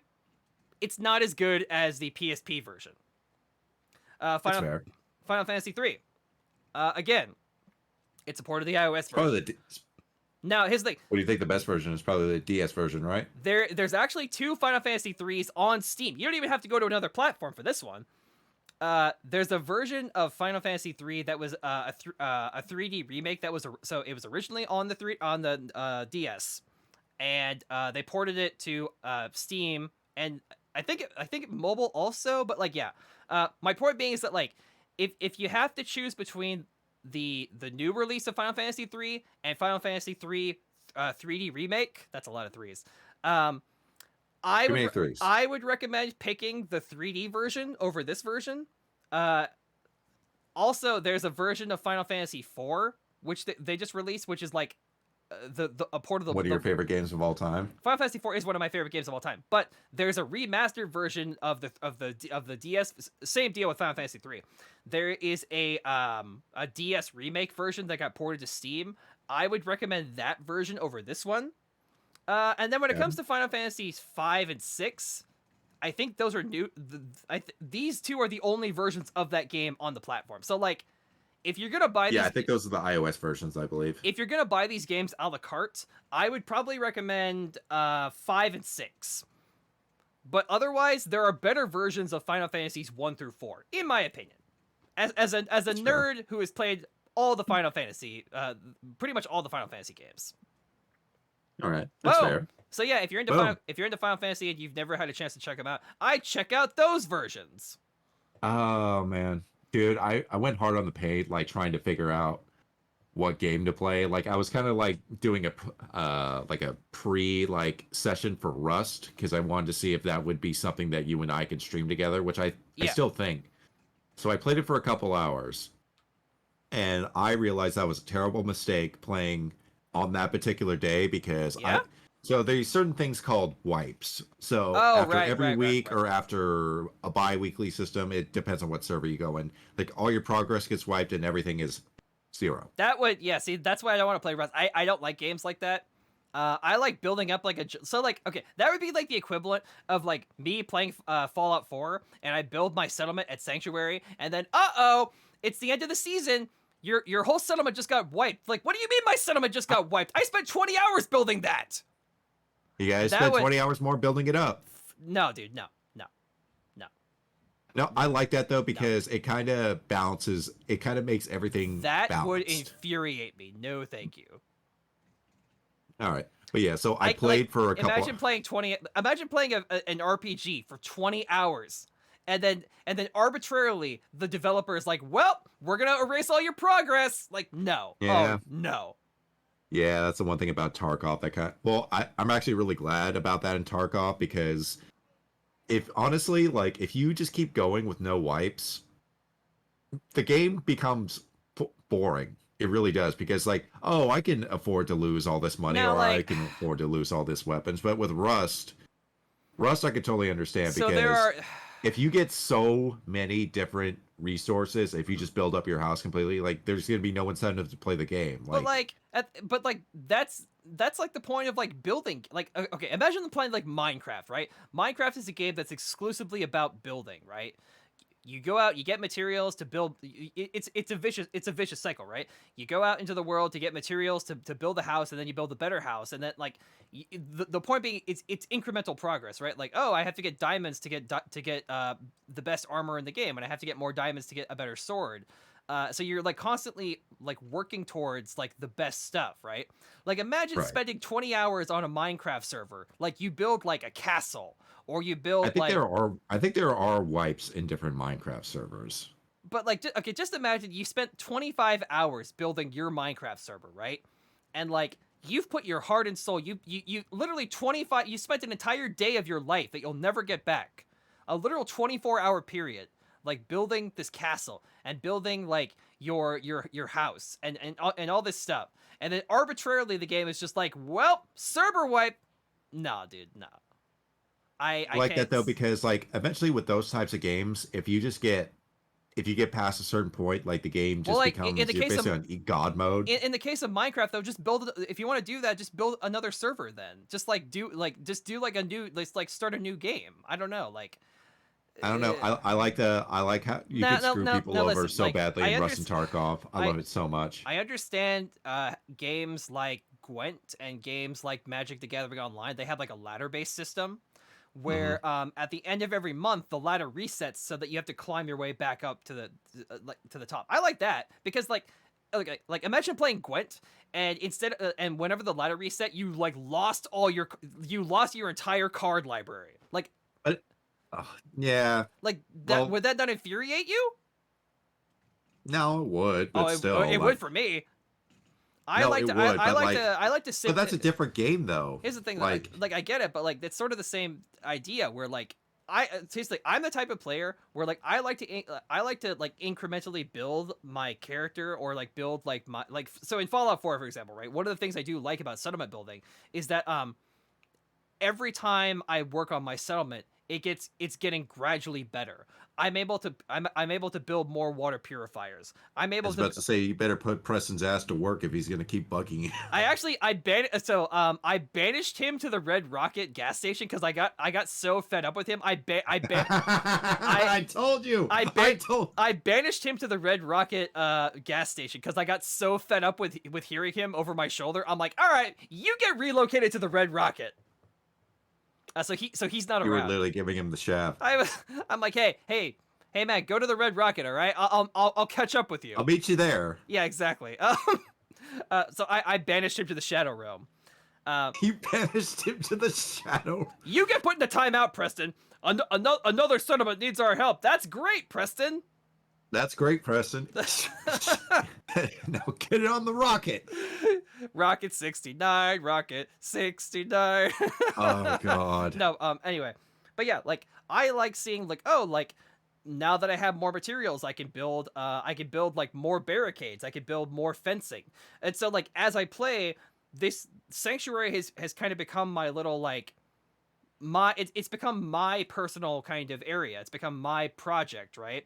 Right. So like when I'm done, when it's done, like when I'm done, and I don't look at it. You're never done. It's never done. When I'm done with my settlement.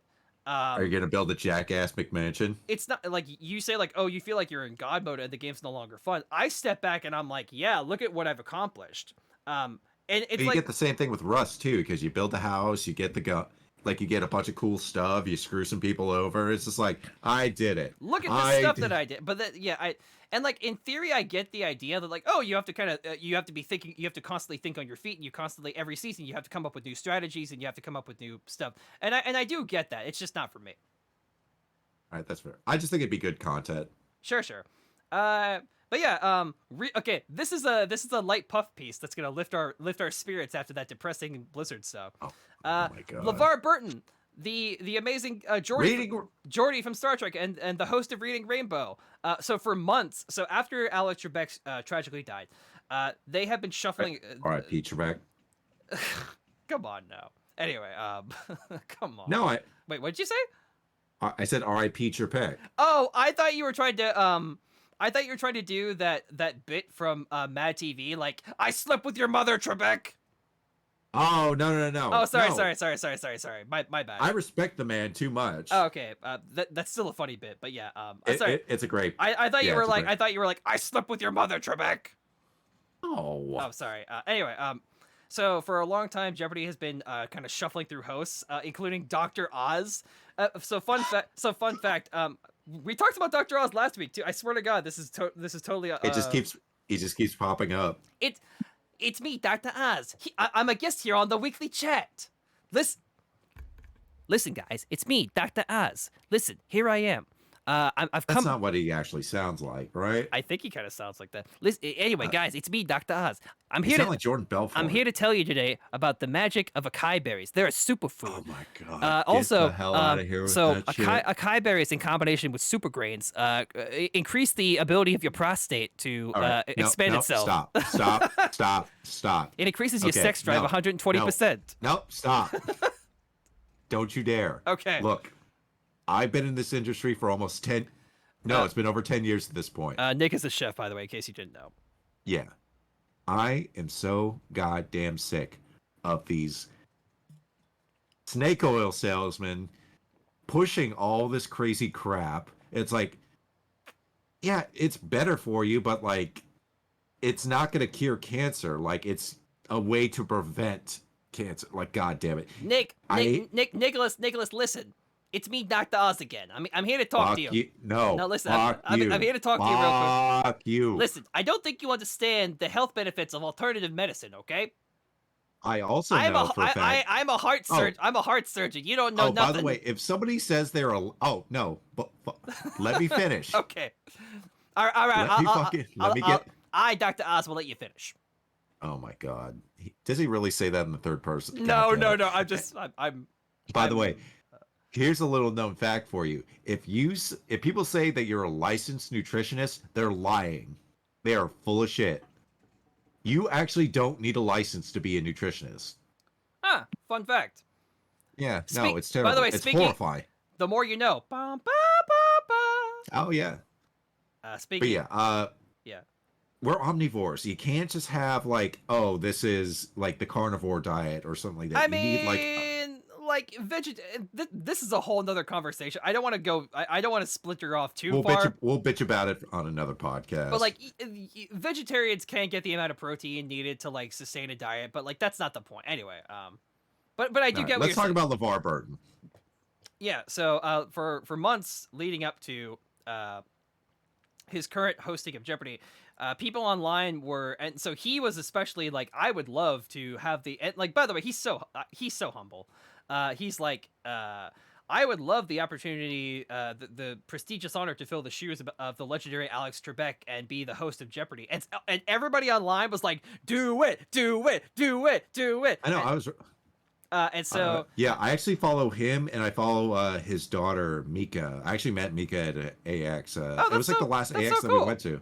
No, yeah. but anyway, so before that though, they decided to try a bunch of guest hosts, including your boy Dr. Oz. Fuck off. No, I hate that schlub. I hate him so much. Yeah, he kind of sucks. By the way, I talked about it last week, but if you're interested in hearing about, if you want to hear an incredible podcast about Dr. Oz, I'd recommend checking out the episode of Behind the Bastards, the 2-part episode about Dr. Oz from Robert Evans. Oh, it's a two-parter. Yeah, it's a two-parter.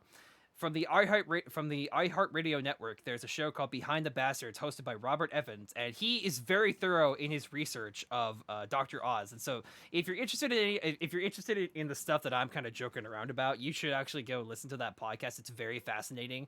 There's a lot of, like, you were telling me about the Steven Seagal episode, and I just one day I'll talk about Steven Seagal on the podcast. I've been hot on Steven Seagal and how he's a psychopath. He really is, yeah. But that's for a later podcast. That's a later. This story will. This is like Conan. This story shall also be told. Right. We should do a whole episode of just famous people that we hate for good reasons.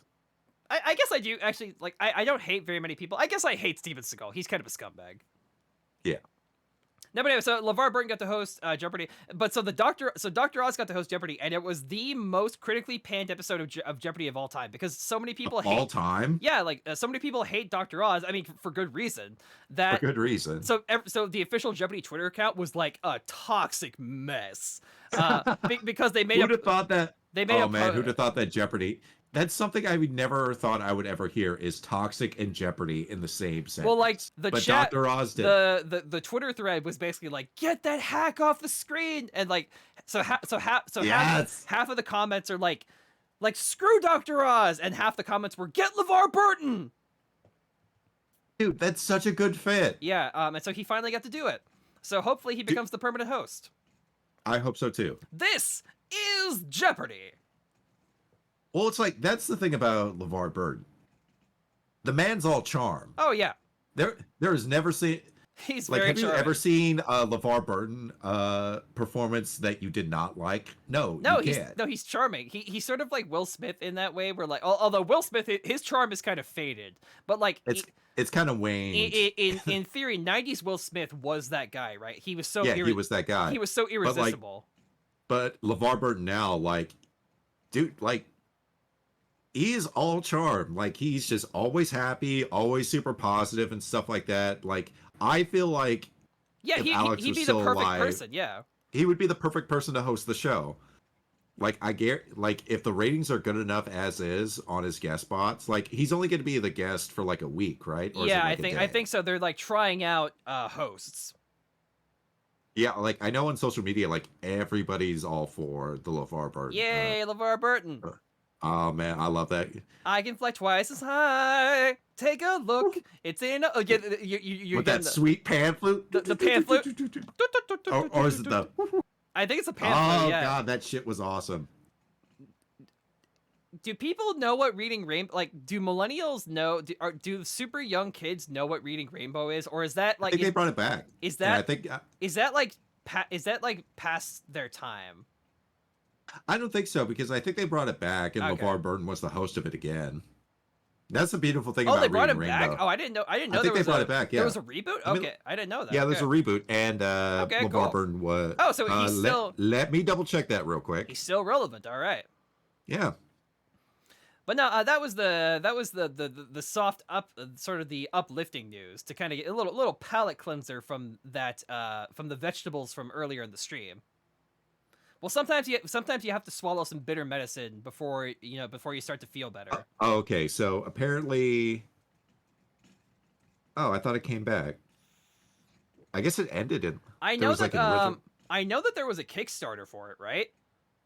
I think so. Yeah. There was like a Kickstarter. Apparently, it ran from like 1983 to like 2006. Huh, okay. So, like, I see people with like, you know how they have like logos of like old shirts, like Sesame Street or something like that. Yeah. I see Reading Rainbow shirts and hats like all the time. Well, like I liked it because LeVar Burton made reading interesting, and also like it's just like it was just like a very like it was a very wholesome.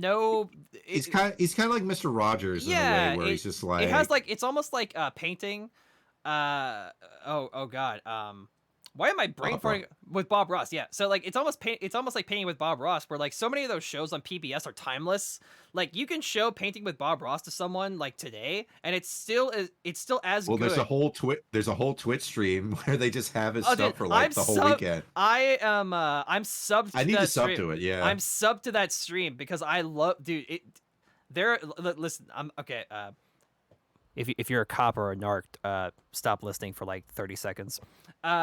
There are times when I like right. when I get like a beer or there are times when I get like a beer and like some CBD oil or whatever, or like sometimes and like I'll just kind of be like I'll take a shower and I'll drink like an ice cold beer after having CBD, and I'll sit in my chair, this very chair. I'll sit in my chair and be like, Bob Ross, beat the devil out of it. You should be Bob Ross for Halloween one of these years. I can't grow a good enough afro, and I hate wigs. You just get a wig. I hate wigs. I straight up hate wigs. You're not fun. A Halloween. I am. You just now realize this about me. I am the most stick in the mud person on the planet. The other day, You are. the other day when we were talking about motorcycles, you're like, "Yeah, man, I'm gonna get a motorcycle." I'm like, "Have fun with that." And Nick said, like, "You're not gonna ride it with me?" And my response was like, "I've driven past too many motorcycle accidents. I'm not gonna risk it." And Nick is just like, "You're the worst." It's not like you're gonna be sitting on the back. I'm gonna attach a sidecar to the damn thing. I am the biggest. Listen, I am the biggest weenie and killjoy on the planet. I know this. I know this. Oh man, you are not gonna have fun when we're in that car. Which car? The car I'm thinking about buying. Oh, okay. Because that thing has like 230 horsepower. Well, like a car. Okay, a car is different from a motorcycle. Anyway, yeah, like I've seen, dude. In all seriousness, I have, especially if you go on the 405, man, or you go on the 118. I have seen people like cleaved in half. Like, cleaved in half. Oh yeah. Jesus Christ. I've seen some shit. All right, that's fair. Yeah. I won't press the issue. But... Yeah, it's the kind of thing where, like, it put the fear of God in me, man. I'm not religious, but, like, it put the fear of God in me. Here. I saw that, and I'm like, well, I'm never going on one of those. Yeah, all right, that's fair. Yeah. I won't press the issue. Anyway, now. Speaking of issue. Yes. You want to do the One Piece report, or you want to do the ScarJo? Oh yeah, let's talk about ScarJo for a hot second. Then we'll do One Piece report. Okay. All right. So go for it. Apparently, Scarlett Johansson and Emma Stone, this came out a few days later, are suing the mouse. The mouse. Because apparently the simultaneous release between Wait, which mouse? You know what mouse? How many other famous I guess there's a few. Chuck E. Cheese.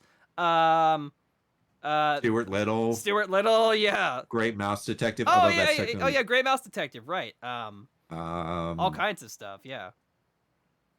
Oh, yeah, that's about it. That's all I could. Remy from Ratatouille.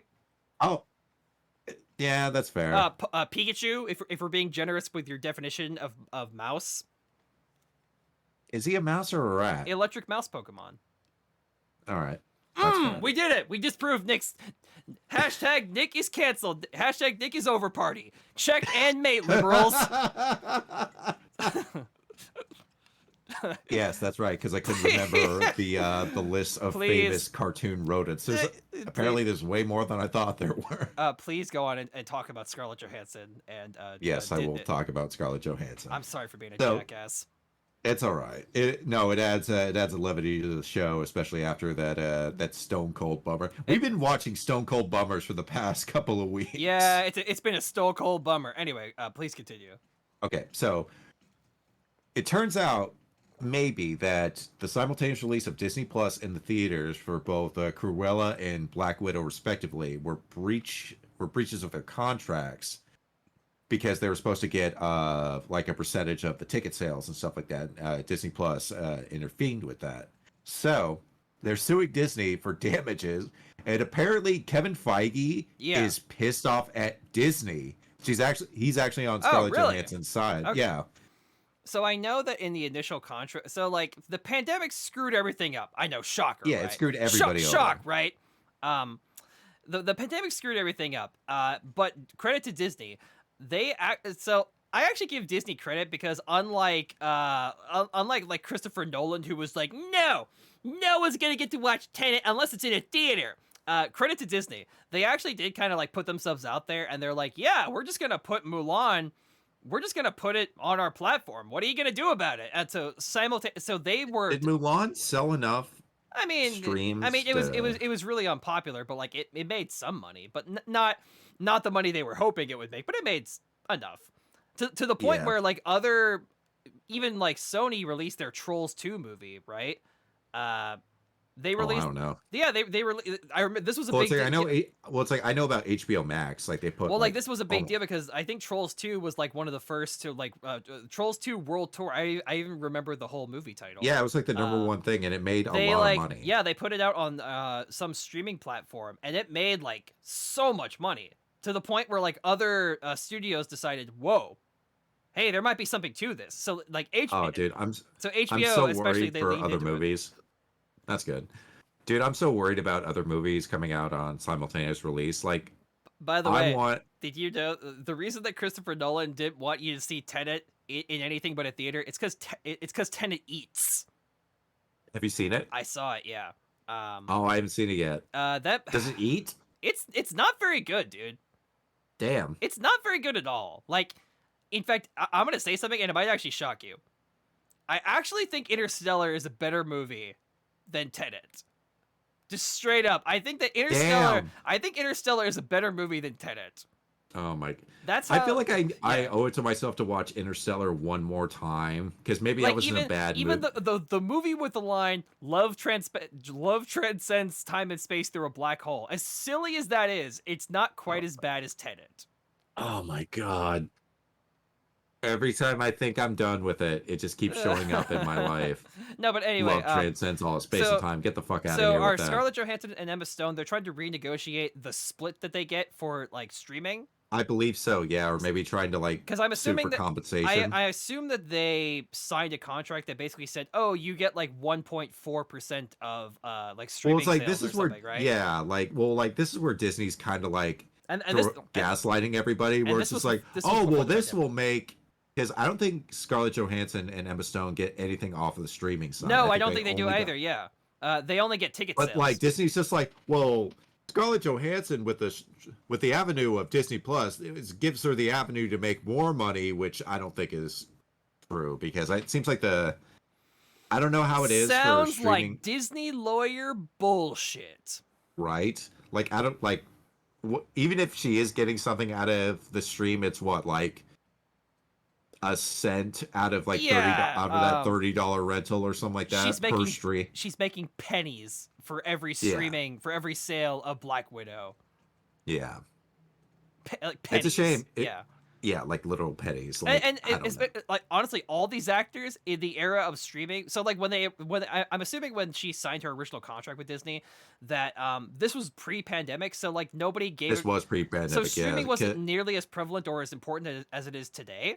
But because Disney is leaning into like simultaneous releases of stuff, and even and hell, even like HBO, they showed the new Justice League on their platform. Like if you, as long as you were a member, like you just got it.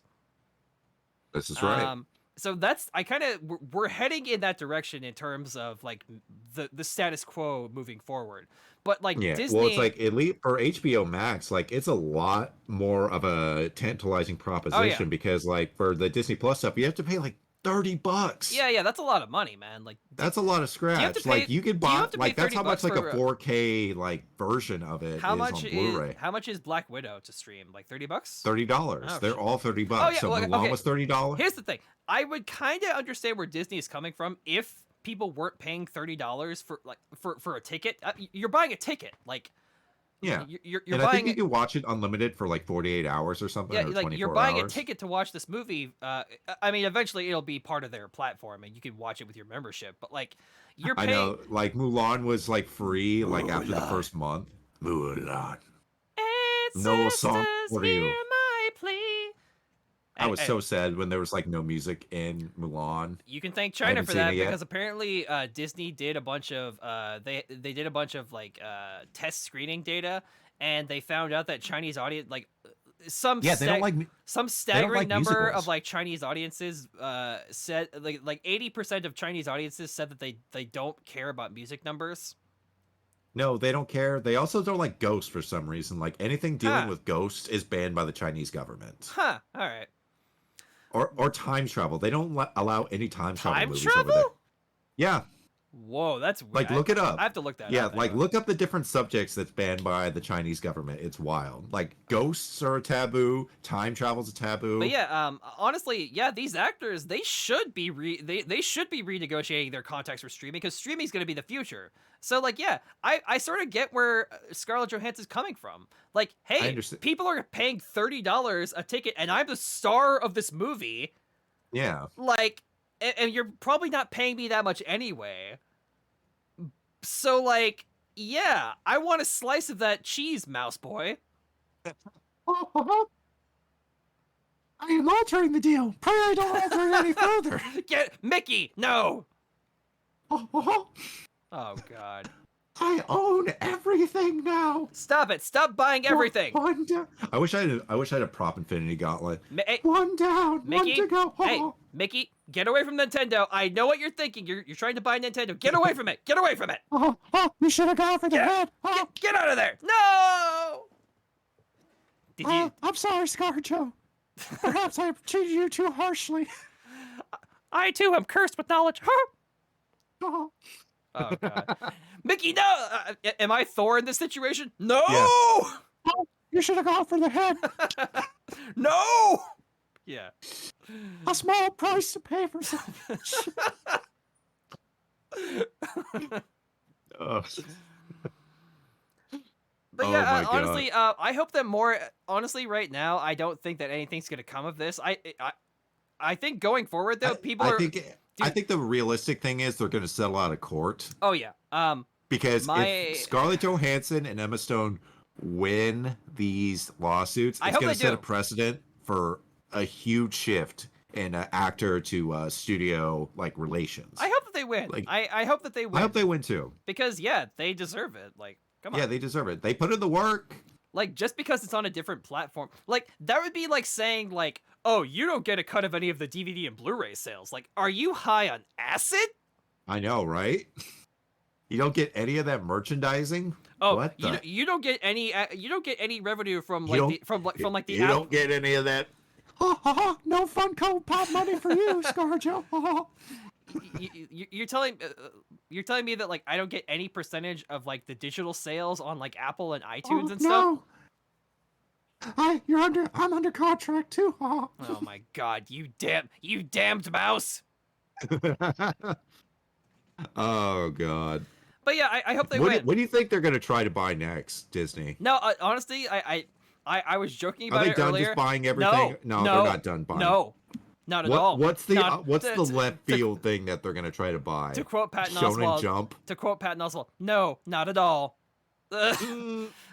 Honestly, I was. Do you think they're gonna try to be ballsy and try to buy Pokemon or something? No, or... that's what I'm saying, man.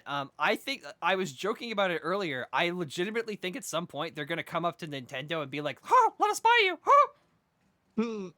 Huh? But we're worth billions of dollars. We're worth.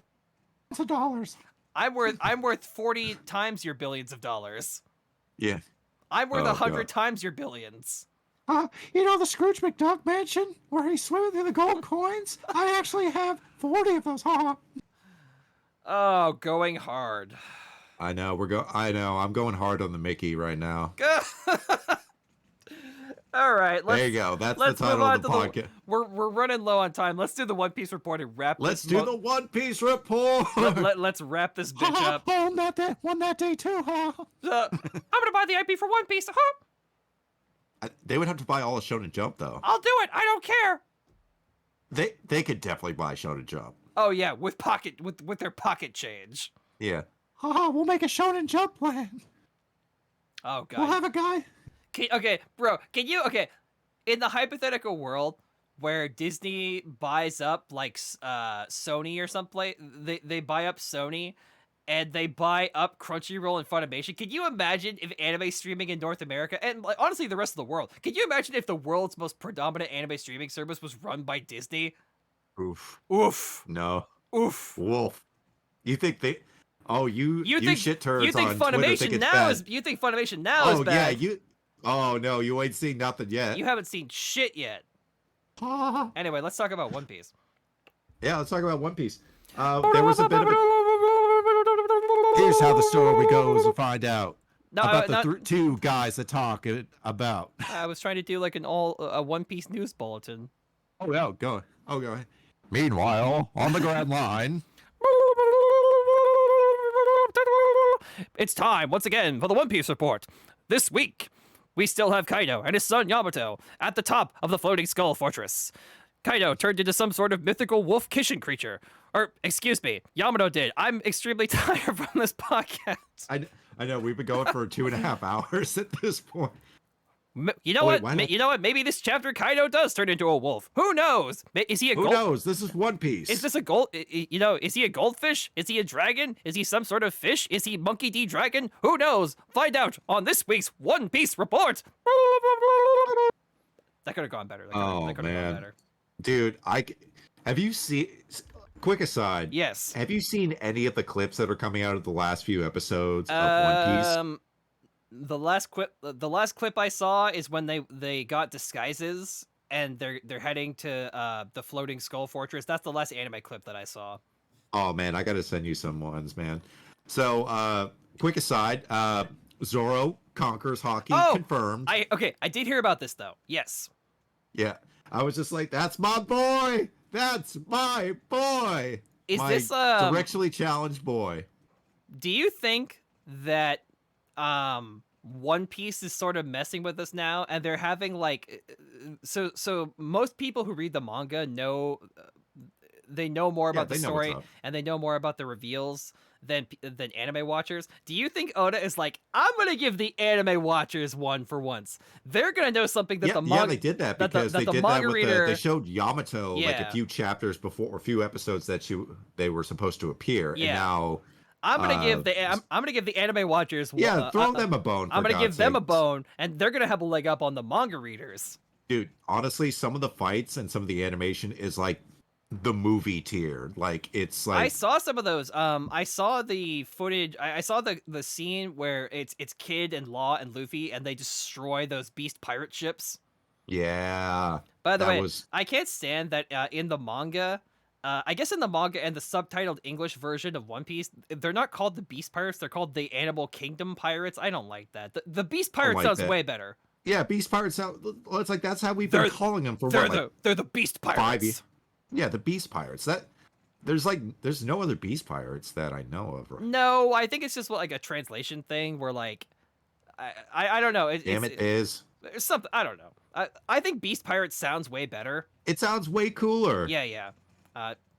whatever. yeah, It's neither. So here nor we're there. having a father-son boxing match. Let's talk about the chapter. Yes. So they're having a cool father-son brawlhall. So we finally see that Yamato's Devil Fruit is some sort of like Kishin wolf creature, and apparently it's got some sort of like fire and like elemental attacks that it can do. It kind of looks like ice. Yeah, or maybe I couldn't tell from the chapter, but like I thought it was like a fire blast or We'll something. say, I think it'll be more clear to us when we Yeah. actually see it animated. So But this yeah, is like so this is gonna he be literally puts out like this crazy like breath attack, like That's- called the Glacier Fang or something. Oh, So maybe was it's it, ice. Was it called Glacier Fang? Okay, I didn't read that. It's like okay. Namuju, like I'm looking at it right Oh, now. okay, It says okay. Namuju Glacier Fang. Oh, so yeah, it's probably ice. So okay. maybe it's like it's a direct correlation with like Kaido's fire and he's like ice. Interesting. So okay. maybe it's like some ice wolf thing or something, which is cool. And I'm hungry like the wolf. Yeah. Oh, like Also, the, I'm eat a actually- devil fruit because he's hungry like a wolf. I'm really excited to have a potentially have another prominent Zoan fruit user on the crew. Yeah, because it's just Chopper right now. Yeah, but like right, Chopper's in kind the of crew? Chopper's kind of a fringe, like special fringe case though. So Yeah. he's not really like a Zoan user. I mean, he is technically, he, but like he is a Zoan But I've user, but I've always thought that like Zoan, like proper Zoans, like humans that turn into animal. I always thought those were some of the coolest characters in One Piece. Like Rob Lucci is like, oh my god, like well, even oh god, what the hell is the guy's name that's fighting Jinbei right now? who's who? Who's who? Yeah, That guy is. I cannot wait to see that animated because he's a Six Style user and Six Style. I wish there was more Six Style stuff. Yeah. Like I wish Sanji would just like. I know he does like the moon step or whatever and stuff like that. But I want Skywalk. Yeah, the skywalk. Yeah. I want to see him do like kicking the air current so hard he creates like air slices or something. Yeah, It's just the fire. I think that's a natural progression for his fighting style, especially now that he has the raid suit. Oh, now that it's the raid suit. I can't Yeah. imagine. He needs to bust out that raid suit like they're getting their butts kicked. I'm sure once the fight with Queen like really starts, like properly starts, he'll be like, I'm down and out. Guess I have no choice. Like that's what's gonna happen. He's just like, man, I hate using this damn thing. Click. Right. It's so cool. That But was one yeah, of the coolest glow ups for Sanji. I'm potentially excited to have like a proper Zoan, and not only that, it's apparently it's mythical Zoan. Maybe It's a mythical Zoan, so because everybody, I think we don't know too much about Shanks's crew. Yeah. Because I don't think Shanks has any Devil Fruit users in his crew. Yeah, potentially. Potentially, yeah. I think they're just all hockey badasses. Yeah. But yeah, almost like Whitebeard had mythical Zoan in his crew, Marco, and Marco then the Phoenix! Blackbeard has Marco the Phoenix. I love Marco. And then Kaido has so many different Zoan users. Oh yeah, well like his whole crew is like Zoan users. Well, he's a mythical Zoan too, Yeah. technically, so that counts. so there's yeah. Oh, and Teach has that fox fruit or whatever. Blackbeard? Yeah, well, no, he has somebody in his crew that has a mythical Zoan. Oh yes. Okay. So I feel like it's a good way to like balance out everything. Although if Luffy's taking out Kaido, I can't imagine what everybody's bounty is gonna look like after this arc. The crew's bounty is probably gonna be a little redonkulous after the fact. Because Luffy's is at 1.5 billion, so I think his bounty might in triple. my opinion, I know that I know that the reporter guy, what is his name, Biggins or whatever, like Big News Morgan. Big News Morgans, yeah. I know that he kind of said that, like, oh, Luffy's one of the emperors of the sea. He's not quite there yet. I don't know. I know that, like, I think he's like dipping his pinky toe in it. I think he's almost there. When they beat Kaido, and all bets are off. When they beat Kaido, I think that Kid, Law, and Luffy are going to become Yonkos. Yeah. Yeah. Well, straight up. plus like Big Mom's still stomping around too. Well, like I on mean, the island. I assume that if they beat Kaido, someone's going. I think that like Kid is going to beat Mom. Yeah. Well, I think it's got to be Kid and Law. Because yeah, that's kind of the honestly, fight they're setting I think, up, which is fine. Honestly, I know, like I love the one-on-one fights. I Yeah. really do.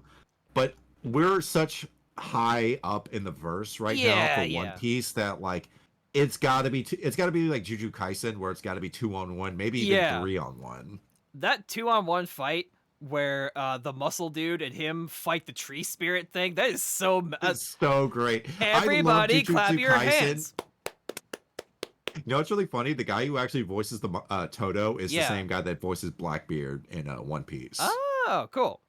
Yeah, I like that. I like that a lot. No, but yeah, yeah, like yeah. it's gonna have to be like a 2-on-1. Like either like Yamato's gonna be like beaten to hell and back. Yeah, so and like then what Yamato's holding the line.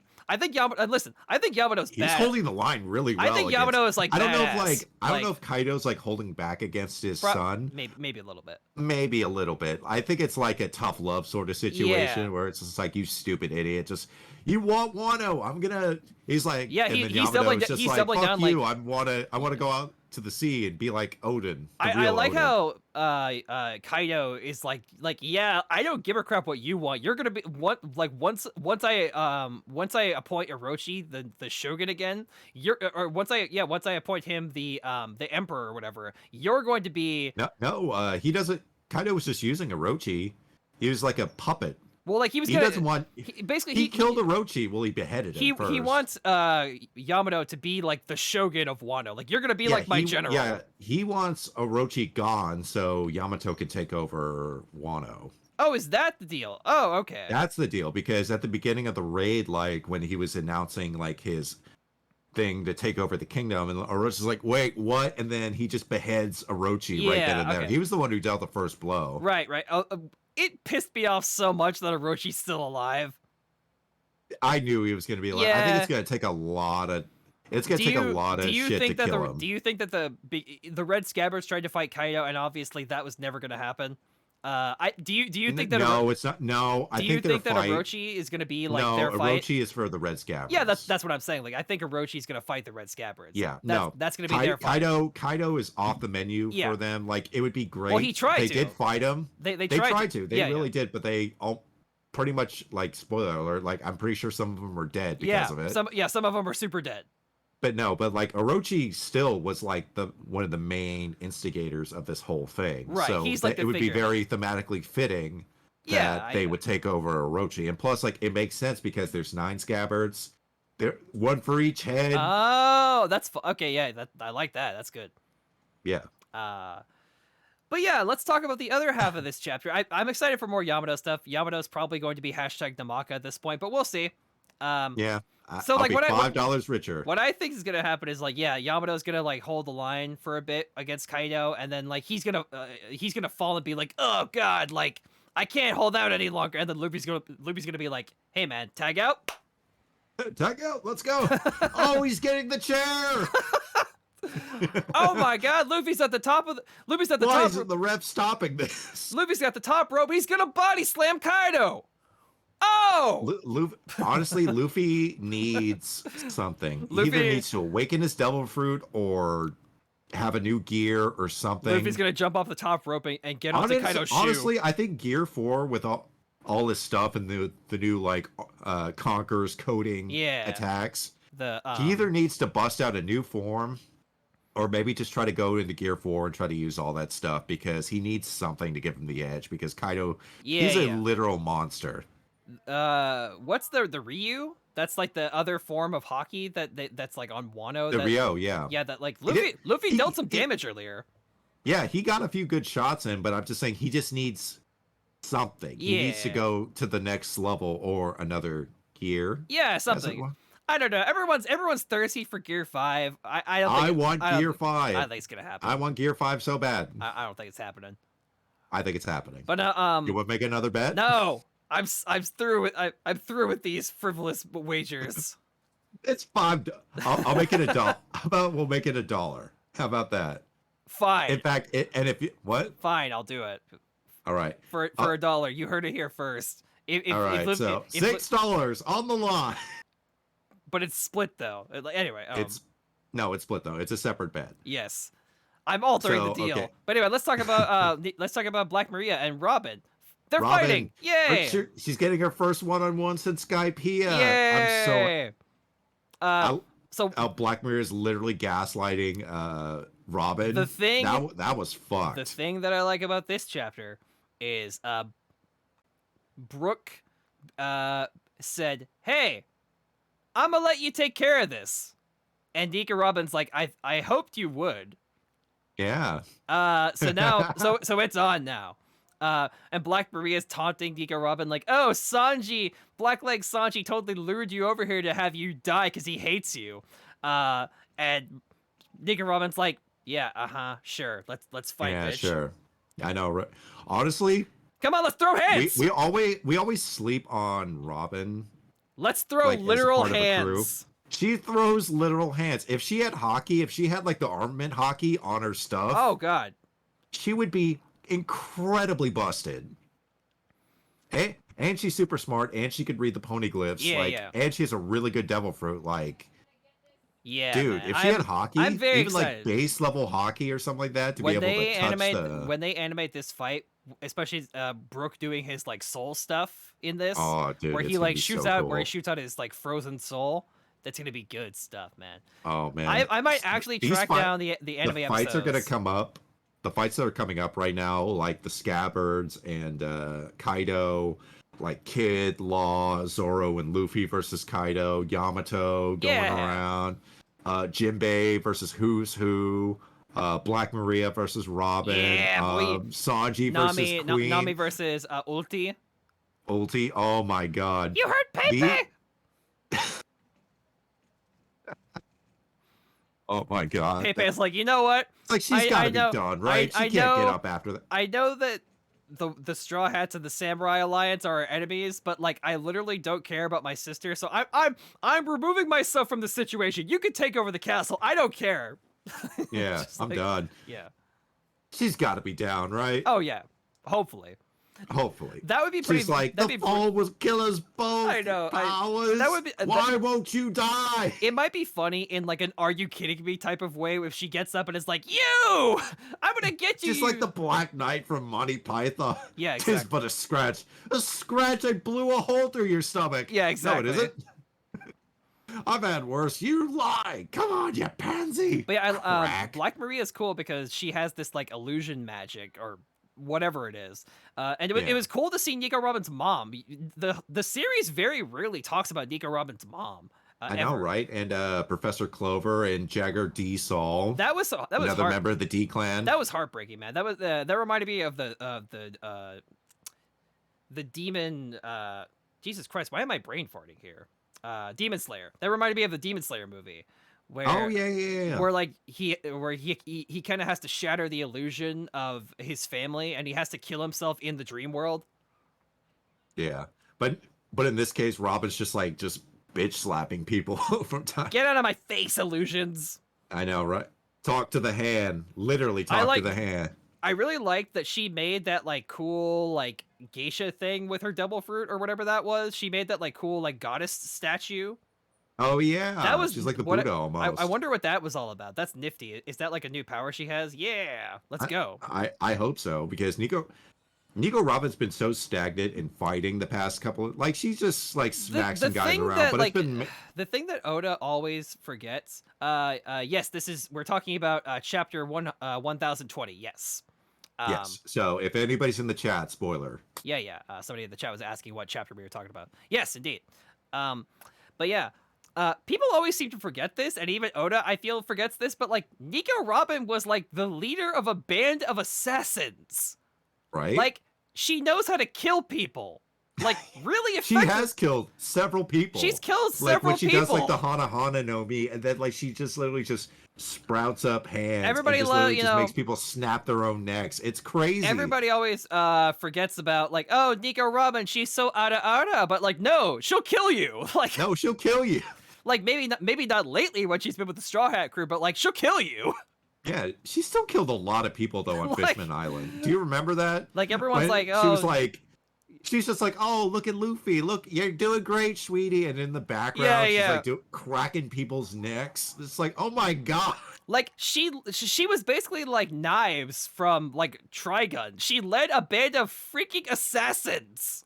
Well, not only that, like she's like a master of like espionage Yeah. too. Like she's kind of like, I wouldn't say she's like the Black Widow of the crew, but mean, she she- is kind of like the Black Widow of She the crew. kind of is actually.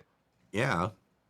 Not Be- quite as like a hand-to-hand Although I fighter, would but argue like, that now that her powers I wonder if it makes the argument that she actually awakened her devil fruit when she was maybe. hanging out with the revolutionary, because this seems like awakening type stuff. I hope that that's a good point actually.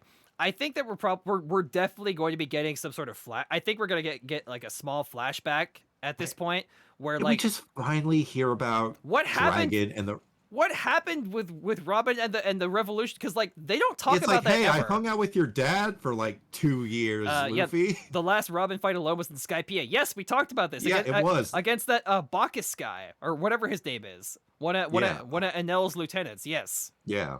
Oh, man.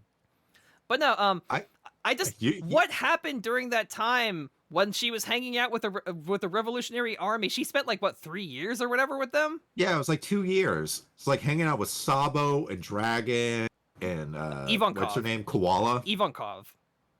And 𝐸𝐴NKOV, yeah. Yeah, like for years. Yeah, so hanging like out with all those guys, and it hasn't been brought up ever. at all. Like, did she train? Did she like was she an She must have trained, was she an because like her devil fruit could. I would argue that she has just as much devil fruit control as Luffy. I would love an entire spin-off manga where it's just Nico Robin as like a secret double agent for the Revolutionary Army, like going in and doing stuff. Like that'd be great. That'd be sick, man. We're like, it's just her entire time with the Revolutionary Army. We're like, well, you're hanging out with us anyway. Do you wanna go do some spy stuff for us? Yeah. And she's like, all right, you seem to be really good at it. You're Luffy's dad, all right. Yeah. Yeah, and it hasn't been brought up. Like, oh yeah, I've been hanging out with the Revolutionary Army for like 2 years. Well, no, this is the thing that I always get irritated by, is like, okay, so whenever it seems like the Revolutionary is going to do something, it just gets swept under the rug. Well, that too, but like there's a minor plot hole, in my opinion, that like, so in Dressrosa, Luffy figures out that like, oh, Sabo's alive, because Luffy for years thought he was dead, but like. Nico Robin was with the Revolutionary Army for like 3 years. She never told Luffy that his brother was alive. Like, oh, hey, Captain. No, I think it's along the lines of I'm happy that we're reunited again. By the way, your brother who you thought was dead is actually not dead.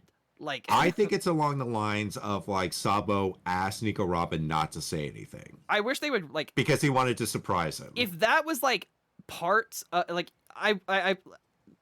I wish that was part of the actual story then, because that would make sense. And I think like, oh, like, hey, would you mind not telling Luffy that I'm alive? I want to, yeah. It's just, to me, like, I don't know, like, I think Oda just forgot about it. I'll be honest with you. I think Oda just forgot about it. Or like, probably. I mean, you're making a manga for almost 30 years.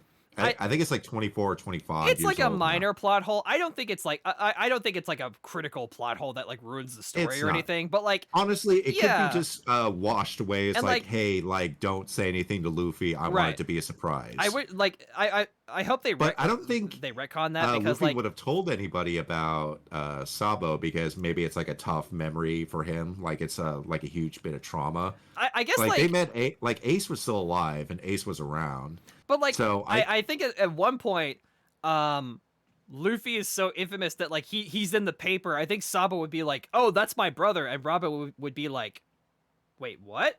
Yeah, this is my brother Luffy." Like, I didn't know Luffy had another brother. Like, I don't know. Like, well, it could be another thing where Dragon probably didn't say anything, and maybe like since Luffy didn't really mention Sabo at all, whether because like Oda didn't write him into the story yet, or maybe he did have it on the back burner. But I think it's one of those things where like we were so focused on Ace that Sabo is probably a very tough memory, like a lot of tough trauma. Now that we're talking about this, I'm curious. There seems to be kind of a split in the community about Sabo. Yeah, I just saw that. Yeah, like, do you like Sabo, or do you think that I like Sabo. Okay. I just wish he had more to do. I just wish he had more stuff to do. I think his introduction. But I like his character because it fits in with the theme of One Piece, and that's inherited will. Roger's or Luffy's taking on the inherited will of Roger. Sabo with Ace. Yeah. It fits. Thematically, it makes sense. I think he just needs more stuff to do. I think his introduction to the series feels like a little bit shoehorned in, that like, oh, we have to retcon Luffy's backstory for this whole thing where like before he met Shanks, oh, he had two brothers and like No, it's after he met Shanks. yeah, after he met Shanks, he has like two, like, I don't know, man, like it feels like a little forced. Again, it's not a, I like Sabo. We had a whole flashback arc to sort of plant the seeds. No, I mean, like, I get it, but it's, I don't know. I have, like, overall, I like the character. I just kind of don't like the way we got here, I guess. I don't know. I like the way that we got here. I feel like, but I don't know whether it's just like, but like the whole thing, pacing. It kind of is like, oh, well, like, not only did Luffy have another brother, but like his other brother got amnesia, and like that's why he's never tried to find him, and like, I have amnesia. I have explosive amnesia. I don't know. Like, yeah, amnesia as a plot device should be used very sparingly, in my opinion. Like if you're gonna do it, you better justify it in a way that really like done it once in One Piece. No, I know, but like in other, it's a very common trope in a lot of like Japanese video games, a lot of Japanese media, a lot of a lot of other media too. But like, I notice it a lot in like Japanese media a lot where they do this whole like, oh, like I woke up and I don't remember who I am anymore kind of thing, which is like, again, I've seen it done well. I'm not saying like The World Ends With You is one of my favorite games of all time, and they do the I'm an amnesia thing. I liked how they did it in Death Note. That's one of my favorite examples of it, because like it was just it was another layer in the game between L and Light. I like it in Death Note because up until that point, like, we didn't start the series out with Light being like, wait, what? No, like, we had like an entire like 9-10 episode run where we saw who Light really was, and now that's like, now you as a watcher have prior knowledge about who Light is, and so seeing him in this completely new fashion is like, oh my god, like I like it in that case, yes. Yeah, but back to One Piece. Yeah. So it seems like what's his name? Momo is gonna fly up with Luffy up to the Rock. The Rock, yeah, right. Which that's gonna be, man, that's gonna be a tall order. Like they're not gonna, who's ever left that's taking care of him is not gonna want him to go up. But he's just like, I'm gonna go up. Well, like, you bastards. I mean, if push comes to shove, he can just like do gear. He can just fly with Gear 2. You mean Gear 4? Well, like, whatever, I think it's like, he can... No, they're gonna have to do that because he's gonna be on a timer the entire time. Oh, sure, that's fair. He's gonna have like 10 minutes max. All right. Yeah, if he does that, he's gonna have a 10-minute timer. I'm just happy we're getting back to Luffy versus Kaido. When Luffy fell off the Skull Island, I was like, oh my god, it's gonna be another like 4 months before he fights Kaido again. It's only like 2 months. And indeed it was, yes. Yeah. But I'm excited. The newest chapter's coming out in 6 days. Yeah. I'm pretty hyped about that. Let's go Nigoro and Black Maria fight. Yeah. Yeah, that's gonna be great. And with that, and Who's Who versus Jinbei. I love 6-style fights. I wipe my hands with this episode of the Weekly Chat. We're done. I've had enough. Shut it down. Hey, you. You. Look at this. Look at this. This Weekly Chat. Look at this. It's rubber. Look at this. Just touch it. Just touch it, Nicholas. Oh my god. Just look at it. It's raw in the middle. What are you doing? Oh my god. Touching the Weekly Chat. Oh my god. I'm touching the webcam. Get a grip. That's my Gordon Ramsay impression. Oh my god. Oh. Who do you think you are? We're podcast hosts? And that's right. Now fuck off. And the winner of this week's individual challenge is the viewers. Commercial break. Anyway, in all seriousness, thank you so much for watching. We had a good time tonight.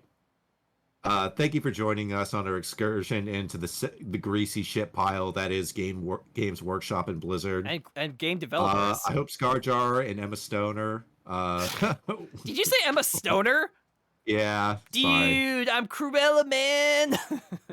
You know Cruella would be a huge stoner. Oh, definitely. Anyway, we had a good time tonight. Yeah. We talked about One Piece and how great it actually is, because it is. I don't know. Wealth, fame, power. These things are not things that we have, but you, provide us spiritual wealth, spiritual fame, and spiritual power when you hit that like button, and when you hit that subscribe button. If you're watching this on Twitch, hit that follow button. Why not? Just do it, Why man. not, right? Man. Or woman. If you're watching, Or they. person, either way. I Person. just like saying like man, like come on, man. Well, that's just like your opinion, man. Like man, I'm But only hey- using 10% of my power, man. Oh, God. Anyway, we had a good time tonight. Make sure Yeah. to smash the bell. Make sure to comment within the first hour of the video. It really helps us out. Make sure to follow us if you want to watch the show live and maybe ask us some questions. Yeah, Follow boy. us on Twitch at UnluckyMagician76 and the Obsidian Man. Yes. We're gonna try to find something to stream Oh, in the near future. quick aside, I forgot to talk about it at the beginning of the show. We'll talk about it here. We're going to be doing the show on a bi-weekly basis starting next week. So for the time being, we're doing like we're going to have a show every other week. I will post the dates. I'll post like a tentative schedule every month for when we're going to do episodes.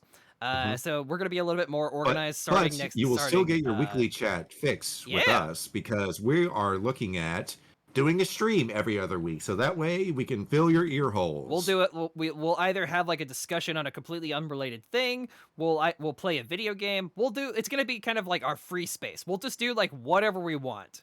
Most of the Our time, junk drawer it'll episode. probably be like It'll probably be a video game. it'll probably be stream. game streaming most of the time, but there are going to be other times where like, oh, like maybe this week we'll take some stupid quizzes, we'll take some dumb personality quizzes, or like we'll talk about like celebrities or something. I don't know. We're gonna have like a free space. For sure. All right. We will see you in the near future. A ding, a ding, a dingity ding. Good night, Remember, everybody. remember, Dr. Oz says, eat your Kai berries. Those are so high in sugar. Nah, listen. I'm Dr. Oz, all right? I'm your goddamn healthcare More like professional. Dr. Quack. Nah. Stop it. Nah. I don't know why I make him sound like Joey Salads. Yeah, it's me, Joey Salads. Anyway, goodbye. It's Jimmy No Nos. All right. Good night, everybody.